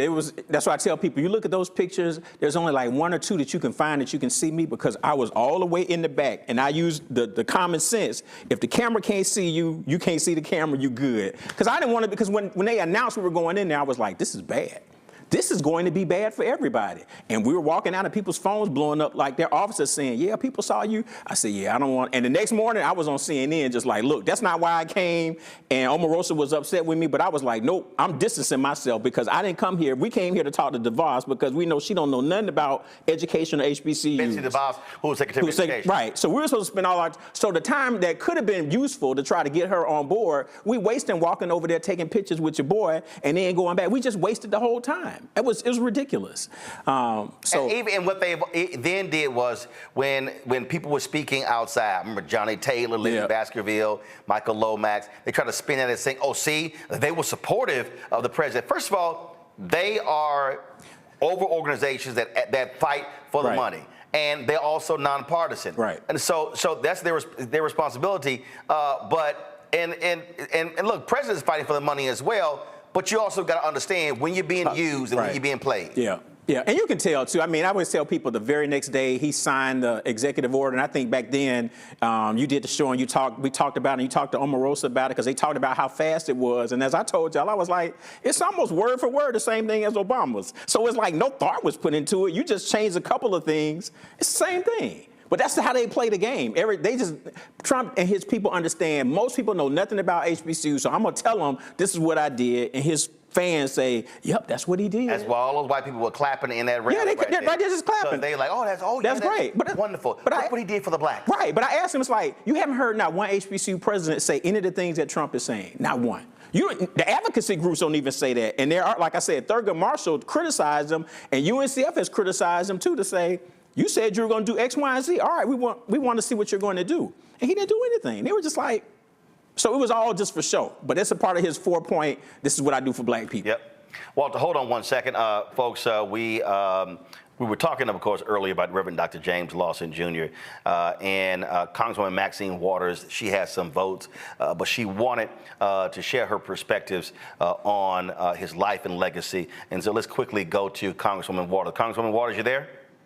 Yes, I'm here, and thank you so much, Roland. You're the one journalist, owner that we can count on to deal with our leaders and the loss of our leaders, making people be reminded of whom they were and what they stood for and what they did for all of us. And so thank you one more time for doing this and for recognizing the work and the legacy of Reverend James Lawson. He, of course, pastored the church there in Los Angeles after leaving the South, and he was quite influential in the City of Angels. Absolutely. He pastored Holman Methodist Church, well-known Methodist church in Los Angeles on Adams Boulevard. And he had almost, I think, 3,000 in that membership. And he held all kinds of seminars and workshops, and he preached nonviolence. This was after he had spent all those years with Dr. Martin Luther King, and Dr. Martin Luther King described him as the strategist on nonviolence. He was an extraordinary human being. He suffered a lot. He was kicked out of Vanderbilt. He was, the leader in some of the sit-ins, and he warned people and the volunteers coming in that this is about not returning the hit. This is about making sure you turn the other cheek, in essence. And that was a hard lesson to teach because most people, rightfully so, were angry at the beatings and the lynchings and all that was going on. But he believed in nonviolence. He was a student of Gandhi's, and he believed in nonviolence. He taught it. He was successful working with Dr. Martin Luther King and probably saving the lives of many who would have engaged in the confrontations. Well, he believed in it so much that he could have gotten a waiver to avoid being drafted in the military. He chose to go to federal prison, and he said he didn't even want to accept the waiver. That's how much of a pacifist he was. That's right. He was absolute in his knowledge and his thinking. And again, I think it's important that we can visualize volunteers coming to work in the civil rights movement and then being directed to have to sit in on one of the lessons that was being taught by Dr. James Lawson. He would tell them, this is not for the faint of heart. This is about the fact that you will be beaten. This is about the fact that you will be struck. This is about the fact that you'll be spit on and on and on. And he would let people know that nonviolence was a serious commitment. But, you know, the more I think about it, over the years, he probably saved a lot of lives because they would have outgunned us anyway. They would have outdone everything necessary to get rid of us, and that is kill us as they were doing even more. And so we must appreciate what he did. It was a tough job, but it was divisive in some of the Black community that did not believe in it. But in the final analysis, he won. He won with the thinking about what we needed to do to be opposed to, you know, discrimination and racism and violence and all of that. And one of the things that also, for me, that jumps out, I mean, talk about him being a master strategist. I mean, but even at 91, 92, he died at 95. I mean, that mind was sharp as ever. That's the eulogy that he gave at John Lewis's funeral was extraordinary. Everybody talks about Obama. I said, no, the real eulogy was the one James Lawson gave. I played a clip earlier when we were at CBCF, and he happened to be in the room and just sitting in the corner, the back of the room, just listening, and I had to bring him up when I was told he was there. I said, wait a minute. I said, who's here? And he dropped so much knowledge in 5 minutes and 5 seconds. But just, and the other thing, he did not seek credit. He wasn't trying to be a civil rights celebrity, and that was never his thing. You're absolutely correct. And the fact that he came home to Los Angeles and was the pastor at Holman Methodist Church for 20 years after, you know, being a real leader in the civil rights movement. He was one of the most important assets to Dr. Martin Luther King and the civil rights movement. And Dr. King believed in him, and he trusted him, and he always promoted nonviolence and made it known that he was really taught by James Lawson. So he was an extraordinary man. And you're right about his ability to speak even into his later years in the 90s. He was 95 years old when he passed here just a day or so ago. But he is recorded in history for the role that he played in the civil rights movement. And it was he who encouraged Dr. Martin Luther King to, you know, go to Memphis and to work with the least of these in jobs that people, you know, thought were not good enough for them.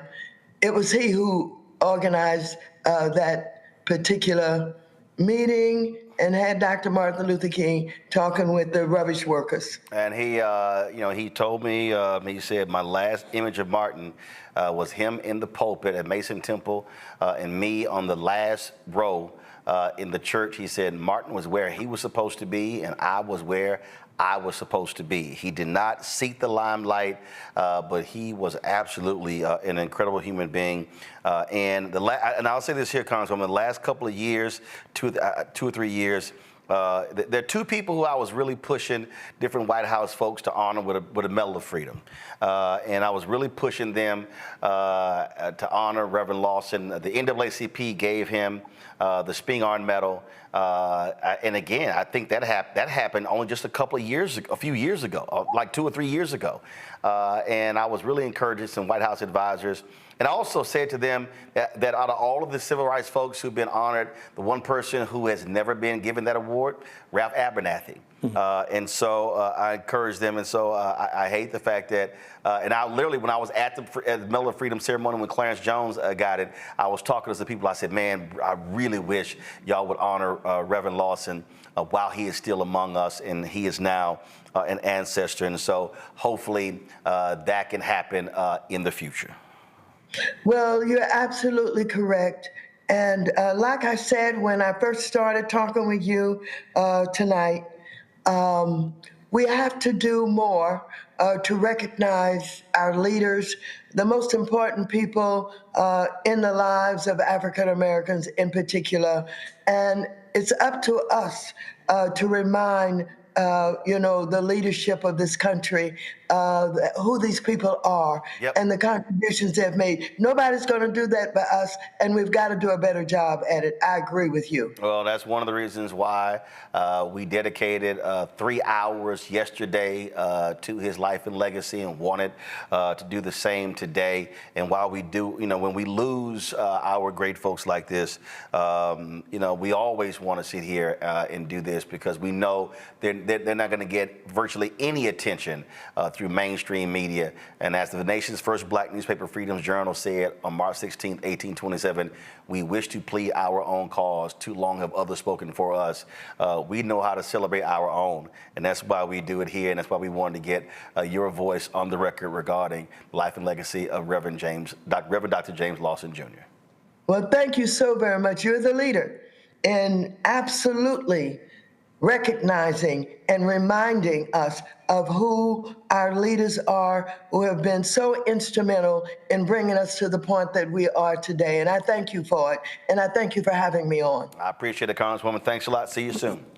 All right. Thank you. Thank you. All right, folks, so we're going to get back to our conversation about HBCUs. And before I go to Walter, I'm going to bring the panel in as well. I told y'all, the lion of Trump, right here, is South Carolina Senator Tim Scott. You got South Carolina State and other HBCUs in that particular state.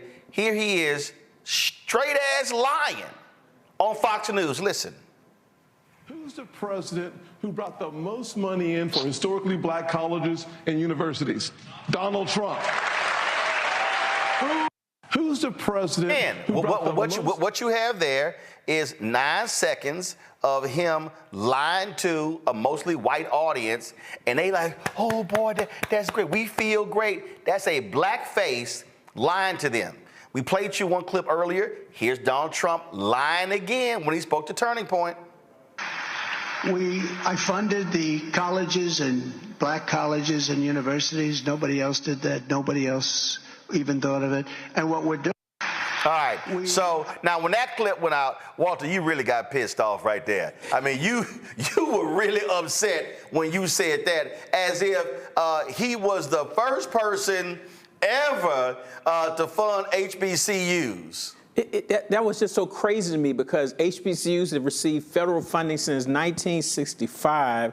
And then the other lie they tell on top. This was the graphic that you actually posted right here, y'all. And you said they've been getting money since 1966. So you got them getting that money. And then the other part of that lie is that, well, he's the first to have a White House initiative. No, Jimmy Carter did that.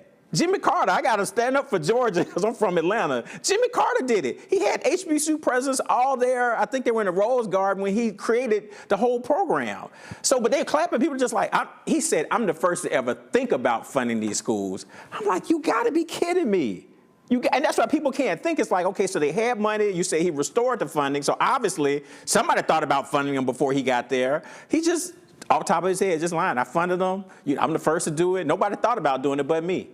Well, they're just clapping. And again, and what you have is, which really ticks me off, you have these TV anchors, even some of the black ones, right, who don't correct them, Don't correct any on the record. They just take it as face value because they don't know what the hell is going on. You also posted this tweet right here. You said Trump zero out the $250 million for HBCUs in his fiscal year 20 budget. You lay it out right here. This the budget.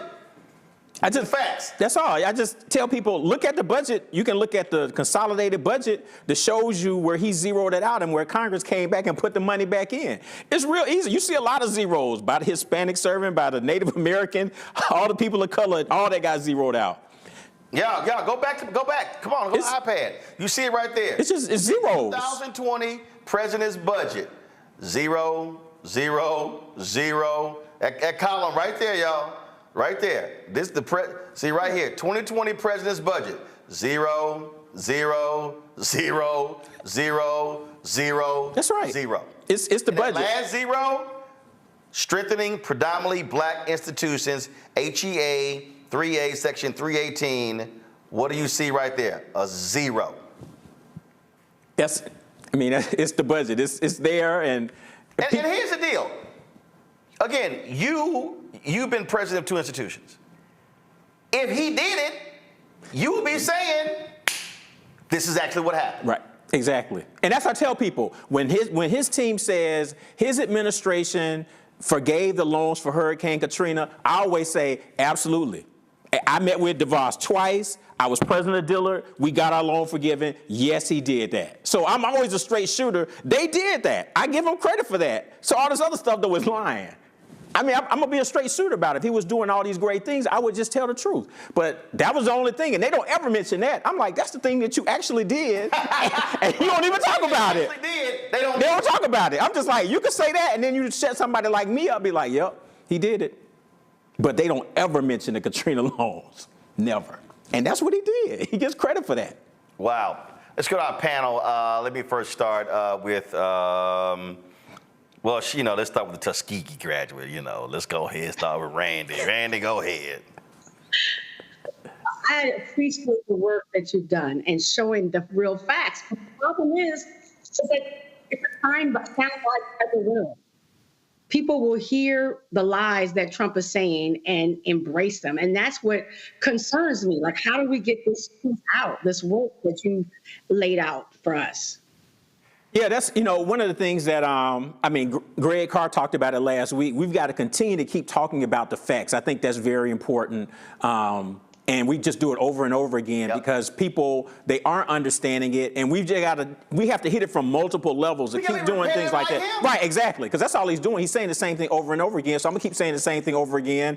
And there are going to be some people that drank the Kool-Aid, and no matter what Trump says, they're going to do it. But I've even found on social media, there are folks where I can show that table and show them the zeros. And I've had people say, oh, I guess I've been misinformed. So, it's probably half and half. There are going to be some that are just idiots, and they're not going to do anything differently. But there are some people who are just like, yeah, I think I better leave this one alone because I really don't know what I'm talking about. So we have to be, like I said, people say he's not message disciplined, but on black people, he has those 4 points. And he mentions them all over again. He can't tell you anything about an opportunity zone. I haven't met anybody who's benefited from an opportunity zone, but he's going to keep saying it. First of all, you can't even find any data. Nope.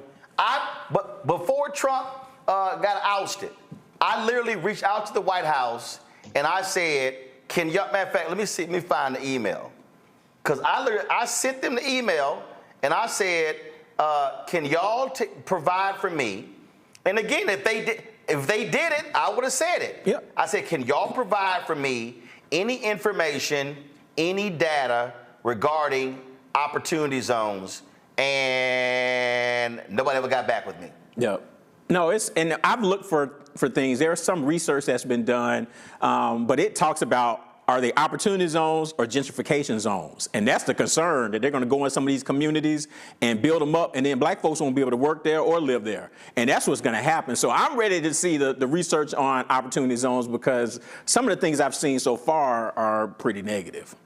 But he just keeps saying that people just like, oh, and when you watch him on social media, they'll just say opportunity zones, criminal justice reform, funded HBCUs. They have no idea what any of that means. And in fact, if you want to understand the lies and how the lies are told, this here is a piece that was done in the Hill newspaper. Look at the date, April 28, 2020. While Congress awards Harvard $1 million, Trump moves to bolster historically black colleges. And so he sits there and he's all smiling, signing the executive order. And in this particular piece here, it's talking about exactly, and so this guy's writing all these different things, and, what's going on and what they're doing. And what you have here, again, blackface Negro, Richard Johnson, director of the Texas Public Policy Foundation's Booker T. Washington Initiative. Okay, I ain't never heard of him. I don't even know who he is. But again, I want y'all to see this article. I want y'all to see this article. So he goes in the article and then talked about the CARES Act, what that included for HBCUs. He graduated in Wiley College. I never forget, blah, blah, blah. Okay. Betsy DeVos, to her credit, again, I want y'all to understand the lies.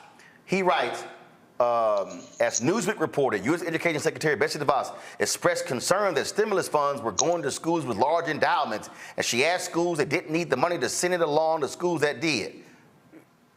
First of all, ain't no school with a big-ass endowment just gonna send the money to some other small school. Stop it.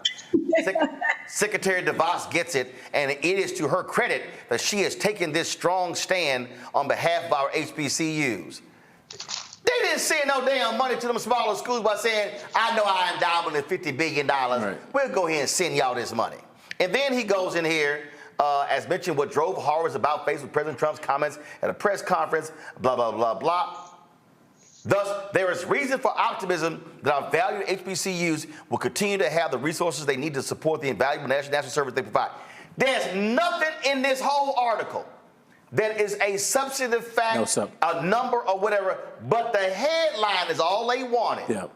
Trump moves to bolster historically black colleges. This is propaganda. Yep, and it's a straight lie because, like I said, I looked at his budgets for those 3 largest Department of Education programs. He proposed over $100 million in cuts. Carol, do this here. I want you to find this dude, this Richard Johnson. Book his ass on the show.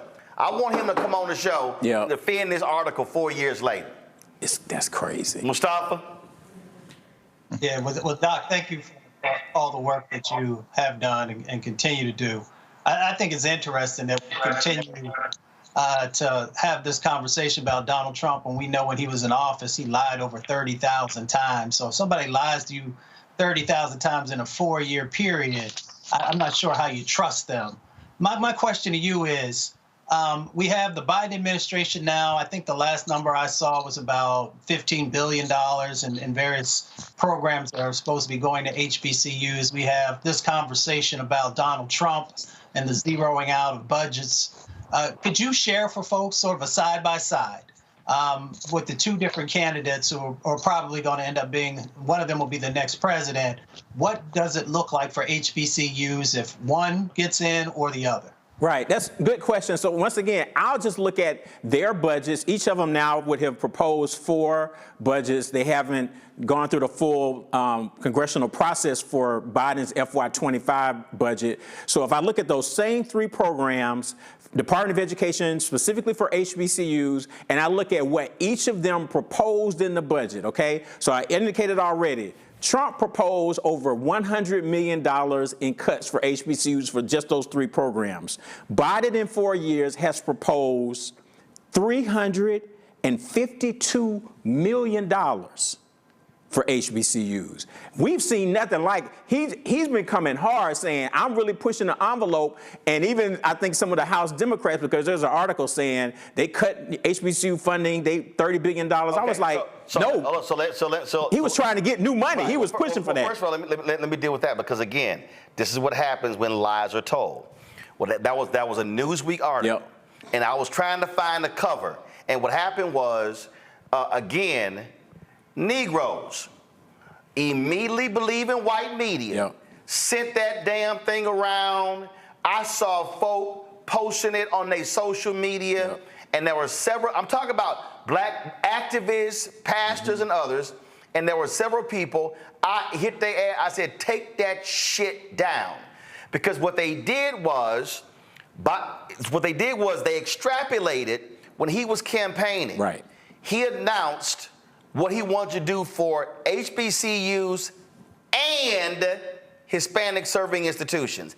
I went and found the actual document. Then, when he gets in, they forget that first massive bill was like a $10 trillion bill. Right. Okay. They were like, yeah, we ain't funding that. So it go from 10 to 5 to 2.5. That sucker just start going down. I mean, it was like 10. It was a huge number. Yeah. Okay. It started going down. So stuff get cut in the bill. All right. And so then you eventually get the bill. The bill never even got passed. Right. Then it got reworked as well. So they took that and said, oh, well, because here's what in the bill. Oh, he's cutting HBCU funding. No, that was a prop. It was a promise during the campaign. It wasn't actually real money. It wasn't even in the budget. Right. That's what they did. Right. No, that's what they did. People didn't read that. They don't read any of the articles. They looked at the headline, and that was one of the ones I went and broke down. I was like, first of all, you got a girl who just out of college. She went to Maryland. She don't know nothing about black folks in HBCUs. No. And she didn't interview no black people for the article. No. Then none. NBC News has some young Latina woman see that article, and I eviscerated her on the show and social media. She sees the article. She does a story. Then she interviews 3 HBCU students, some brother from Alabama, A&M, Alabama State. I remember this. And he's sitting here, we ain't got this, we ain't got that. And I'm like, fool, you can't even see how much money your school actually got in the damn budget, and you complain about that. It was all a farce. And then the root, again, this is what pisses me off about black targeted and even black owned media. When these simple Simons, what they do is rewrite the shit white folks write that was wrong and put a black byline on it, and they go, oh, see, I saw it in the root. I saw it in, I'm like, no. I'm like, nobody thought to pick the phone up and call? No. Because they just rewrite the stuff and see the headline and just aggregate the news content, and the lie just keeps jumping. And it went from Newsweek to Associated Press to the root. That lie just kept jumping. Yeah. No, that's what happened. So, you know, Brother Ali, that's the deal.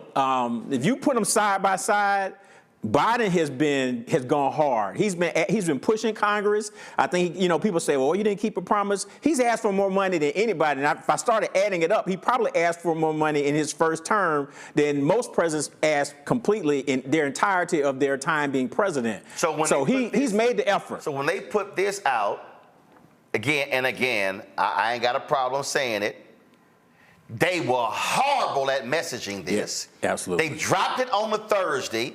Then on Friday, the DOJ announced the schedule for marijuana. That were like 3 or 4 posts on the Biden Twitter feed and the Harris Twitter feed about marijuana, and only one on this. And we had a brother who used to work at the White House on talking about, well, I'm sure they got it to all the HBCU blogs. I was like, no, they didn't. And so this is the reality. Go back to it. $16 billion.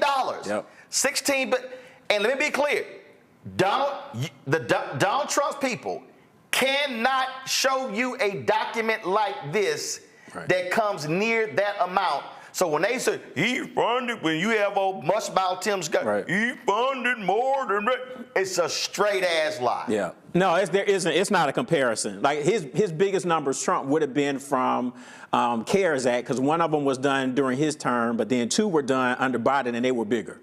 So that's going to be his biggest thing. But once again, he tried to cut. I just keep reminding people, look at all of his budgets, and you look at all those zeros, and you'll see. That's the real deal. Hold up, but before I go to, and again, the reason we're doing this segment, y'all, is because I want y'all to share this. I want you to spread it around. I want you to post it. And so we're showing you actual documents. So you just heard Walter say the CARES Act 1. This is the spreadsheet that was sent to me from Congressman Jim Clyburn that came from the Department of Education. What y'all will see right here, you had forgiveness, CARES Act 1. Now, CARES Act 1 was under Trump, right? So, y'all see right here, this column right here is CARES Act 1. Y'all see it. So we scroll on down, scroll on down, scroll on down. You see all the amounts, and then what you see is under CARES Act 1, when you get to the bottom, it was $352.7 million under CARES Act 1. Now, if I slide over here, now I see CARES Act 2. Now, I want y'all to see, now again, for everybody at home, y'all, this is the actual spreadsheet. In case y'all think I'm lying, here are the schools. Starting with Alabama A&M, going all the way down to all these schools. Then you got Dillard right there, Walter was there, keep going, all the HBCUs. These are all the schools, y'all. You see, there's right there, there's Randall, Tuskegee, there's Texas Southern University, go all the way down, and the bottom, Xavier, you see, source, Department of Education. Now let me go back on up here for the folk out there who can't keep up, okay? Right here, CARES Act 1, side by side, CARES Act 2. So, CARES Act 1, Walter, was Trump. CARES Act 2 was Biden. Right? Yep. I want y'all to see the numbers right here. Based upon right now, y'all, for every school under the CARES Act, this is a side-by-side comparison. Left, CARES Act 1, Trump. CARES Act 2, Biden-Harris. Trump-Pence, Biden-Harris. So far, I don't see a single category where HBCUs got more money, these specific HBCUs got more money under Trump than they did under Biden. And y'all, this is a side by side. You see 13 million for this school under Trump, 26 million for this school under Biden. And Roland, real quick, the difference between Trump and Biden, you look and see funding pot for Trump for all institutions. This is the money so it's more money, and it's just for HBCUs and MSIs. So on the CARES Act, that first one is everybody all in there. So our amount that that's what we got out of that. That was out of the broader pot. So now they pull that pot out a little bit, and you can see the money. So the difference really stands out because they're letting you know this is exactly what we did for your institutions. It's much more money, but they're making that highlight, which is good in that document, to say we separate this out to show you this is what we did specifically. So right here, $352.7 million under Trump, $575.5 million under Biden. So even if you just take that category, Tim Scott and Donald Trump are lying. Right. And then when you go over to the final number, right here, $6.56 billion solely in these programs. And these programs here, and this is the stuff y'all Newsweek didn't bother to go get. You see CAP forgiveness, CARES Act 1, CARES Act 2, CRRSA Act 1, CRRSA Act 2, American Rescue Plan Act 1, American Rescue Plan Act 2, and then the totals. And just so y'all see, so that first, you see right over here, y'all, Alabama A&M, you see that number right there? They got $207 million. The next Alabama school, $232 million. You keep going down. You see how much the schools got. You see what they got. Who is that? Got 300 and Florida A&M. All y'all Rattlers got $307.2 million. You keep going down, 184, 112. But here's also something before I go to Joe. I got to show y'all this here because here's something else that I think is really important that jumps out that folk don't want to deal with. This right here, y'all. In this graphic right here, they show state appropriations. So go to my iPad. So you see right here, fiscal year 2020, Alabama A&M got $46.7 million from Alabama. Then you got Alabama State got 49 million. I'm just going to use those two, 46 and 49 million. Yet when you go over here and you realize, so total state funding in 2020, Alabama A&M and Alabama State got $47 and $54 million. In federal COVID relief funding alone, the schools got $207 million and $232 million. That means in federal funding, federal COVID funding alone, those two Alabama colleges got 4 times as much money from the federal government than Alabama gave them in funding. 4 times as much money. So when you sit, and so we'll just go down over here. So you take Florida A&M. Florida gave them $136.9 million in funding. Federal COVID money, $307.2 million. That's more than double the state gave them. So for all y'all folks sitting at home, right here shows you the difference between a Trump budget and a Biden budget. This ain't caping, this ain't plantation, this ain't butter and biscuits, all the bullshit terms y'all use. This is hardcore data that shows you apples to apples, oranges to oranges, for some of y'all chitlins to chitlins. So you now understand what the numbers look like when we talk about what a Trump administration looks like and what a Biden administration looks like is right here in the data. Joe. Hello, Dr. Kimbrough. Thanks for all the work that you're doing. Kind of piggybacking on the other questions, I'd be interested in your thoughts related to strategy should, God forbid, Trump wins, and or regardless of who wins, there's more of a pushback or a pull away as it pertains to funding for Black institutions, because that's theoretically a possibility. And then a question that's maybe not so connected, but it's something that I wonder about quite a bit. The whole idea of philanthropy giving by alums of predominantly Black institutions, of HBCUs. How do we improve that? I mean, often they don't have the endowments that PWIs do. And, you know, there are some economic realities related to that. You, first generation, you come from more modest means, you won't have as much money to give. But how do we create and continue to bring along and reinforce that culture to be a part of it? I mean, they'll never do without federal funding, nor should they, because the federal government ought to be helping to secure futures of colleges, et cetera. They should be part of that because it is our tax dollars. But how do you bring that along? I'd be interested in your thoughts, having been at a couple of HBCUs. You answer that question.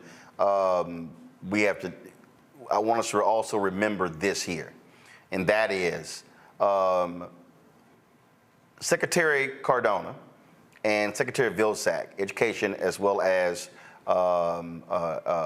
Agriculture, they sent letters to 16 states based upon research that was done by another group that shows that that land grant HBCUs, Florida A&M, Prairie View A&M, North Carolina A&T, and others, were cheated out of $12 billion in funding. Go to my iPad. These 16 governors received letters. Alabama, Arkansas, Florida, Georgia, Kentucky, Louisiana, Maryland, Mississippi, Missouri, North Carolina, Oklahoma, South Carolina, Tennessee, Texas, Virginia, West Virginia. There are HBCU land grant institutions in 18 states that have Delaware and Ohio have equitably funded their respective universities. Okay? Based upon the research, that these schools, now mind you, this is only for a certain period. We're not talking, $12 billion historically. No, this is only for like 1987. Yeah, from 1987 to present day. Yeah, I can't think exactly when they stopped it, but maybe like almost 30 years. So for about 30-year period, HBCUs cheated out of $12 billion.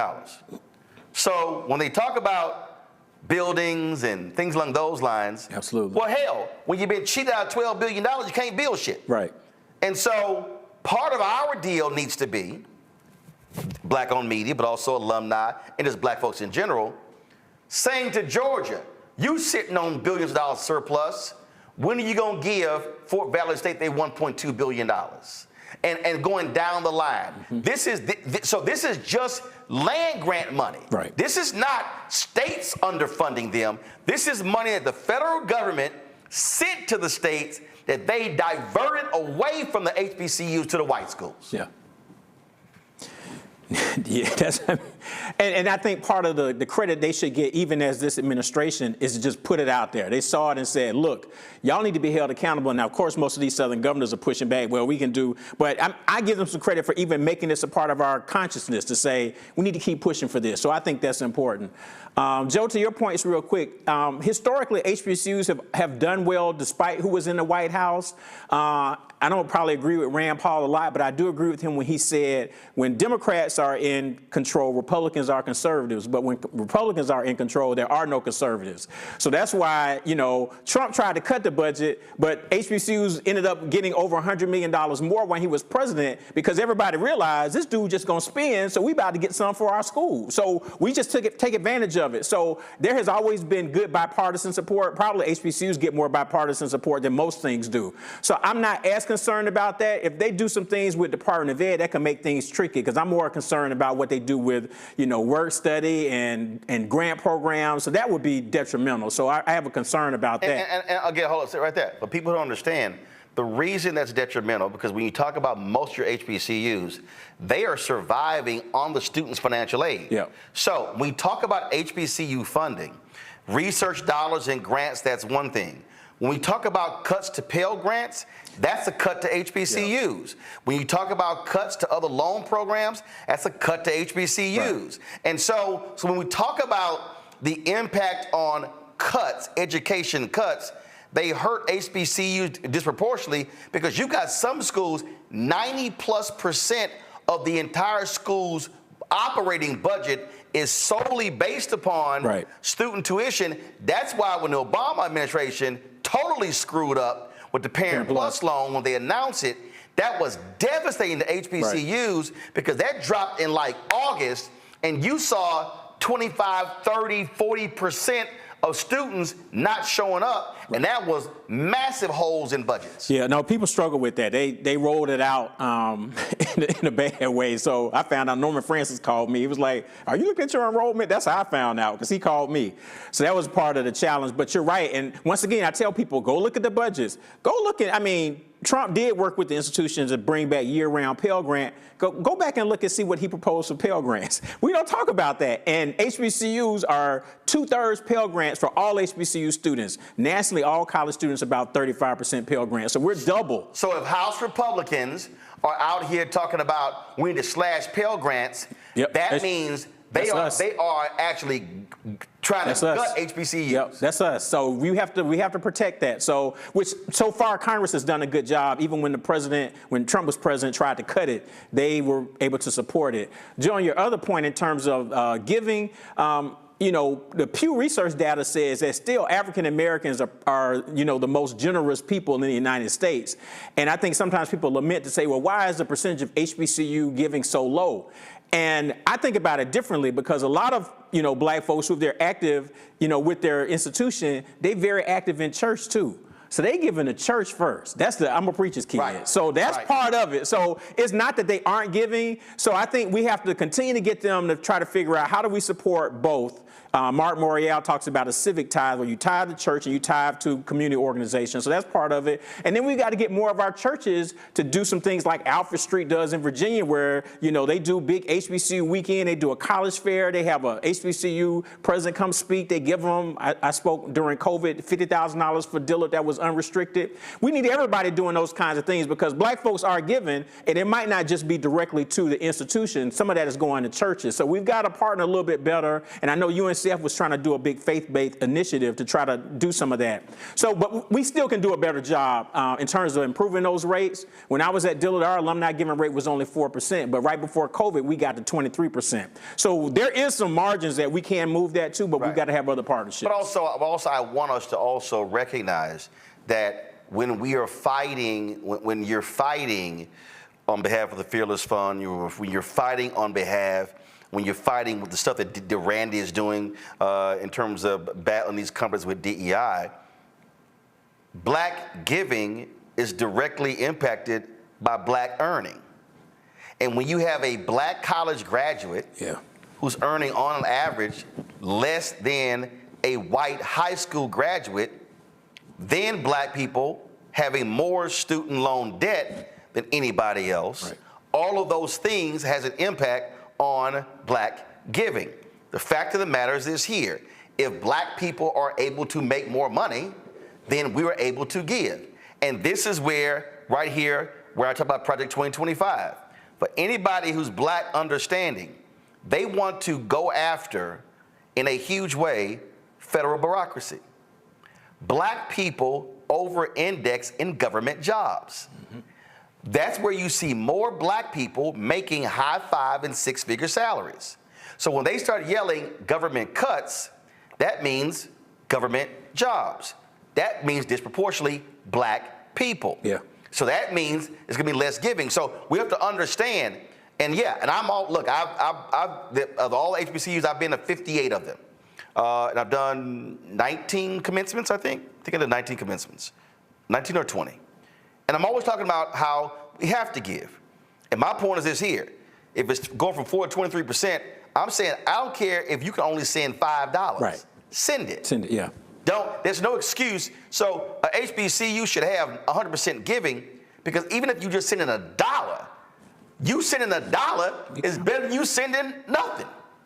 But we also have to understand the battle is to be fighting for higher wages, $15 an hour, all of those things, because that also directly impacts our ability to be able to give to our institutions. And even if we didn't attend one, it allows for us to be able to also be able to write those checks and be philanthropic for that. I'll say this. I believe, Walter, final point here is, and I understand the role that they play. I understand it's very delicate. But this is also where, as far as I'm concerned, UNCF, Thurgood Marshall, NAFIO, and any organization out there that is as an advocate for HBCUs should be putting out their own fact sheets. And again, this is not them taking sides. But they should say, this is what we got under Obama.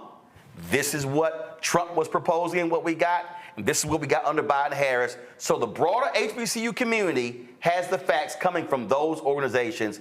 That also has to happen. Yeah, no, I agree. And then you can use those numbers, like particularly with what Biden has proposed, you can start to use that as your new floor and build off of that. So you can see how things have done differently to say, but this is what we got before, and now to this guy's coming in and proposed a lot of things. So we can build on that. So I agree. It doesn't, like you said, it's just presenting the facts to say this is so people understand how funding works. That's important for them to know. And then to advocate to say, no matter who's elected, locally, federally, we need to make sure that they take our interests as a part of their job. So, but they need the facts. So I agree. Absolutely. Dr. Walter Kimbrough, Frat, I appreciate it, man. Thanks a lot. Anytime. Thank you. All right, folks. Listen, we are out of time. I was going to, of course, show you the video from Warwick Dunn's golf tournament. I will do that tomorrow. I also deal with Caitlin Clark tomorrow as well. So, but I just thought this subject was really critically important. And we're going to be doing more of this because here's the piece. I don't have time for a lot of the BS that I see happening out here. I'm seeing a bunch of crap on social media, on Instagram, on TikTok, all those other different places, where you have no data, no information, but you got emotion. And we're all about showing you exactly, here are the facts. Now, when you have these fools out there who like, oh man, you caping for so-and-so or whatever, I don't give a damn what y'all say, but the facts are the facts. And the reality is, we're going to advocate for black people. We're going to advocate for policies that have a positive impact on black people. Now, if most of those policies are lining up with Biden-Harris, so be it. The Republicans have all the opportunity in the world to do right. Trump, all his little chat, show me his HBCU proposal. Doesn't exist. Don't bring that little BS platinum plan he put out there, which was atrocious, like his damn tennis shoes. Okay? But we have got to be operating in facts, and we have got to be understanding who is doing what, because then you begin to vote accordingly. I don't agree with anybody on everything. I've been kicking Biden-Harris administration on several issues, but I will say this here, and same thing for Republicans. If you are doing right, we gonna say it. But if you start lying about what you're doing, we gonna cut you as well. Just so you know how we roll. Mustafa, Randy, Joe, I appreciate y'all being on today's panel. Thank you so very much. Folks, that is it for us. When you support this show and this network, this is the kind of work that you're supporting. The ability for us to be able to have these conversations, broadcast this stuff, push this out, because the bottom line is we've got to be able to deal with the massive misinformation that is being kicked to black people every single day. They want us saying wrong, ignorant stuff that's based upon lies. And so we're not going to have any of that. And so please support us in what we do. Join our Bring the Funk fan club. Send your check and money order, P.O. Box 57196, Washington, D.C. 2003-7-0196. Cash App, $RM Unfiltered, PayPal, R Martin Unfiltered. Venmo is RM Unfiltered. Zelle, Roland at RolandSMartin.com, Roland at RolandMartinUnfiltered.com. Download the Black Star Network app, Apple phone, Android phone, Apple TV, Android TV, Roku, Amazon Fire TV, Xbox One, Samsung Smart TV. And I want y'all to get a copy of my book, White Fear, How the Browning of America is Making White Folks Lose Their Minds. And let me do this here real quick here, y'all. Give me 1 second so I can load this up. So I'm getting off the plane. I was in Atlanta. And I'm flying back into D.C. and I get off the plane, and as I'm walking off the plane, this brother is sitting there. He's reading this book, and he is like really into this book. So I'm walking by, so I see the cover. I said, "Oh, damn, that's my book." So I walk up to him. I said, "Excuse me, would you like for me to sign that?" And he was like, oh my God. So he jumps up, gets a pen. So his name is Pierre. And I posted this on my Instagram page. And he responded to it as well. So I personally autographed his book. And so I appreciate him buying. I appreciate all of y'all buying the book as well. And so, look, I've done this for other people. I've seen them, and people have come to my speeches, brought their own copies or whatever.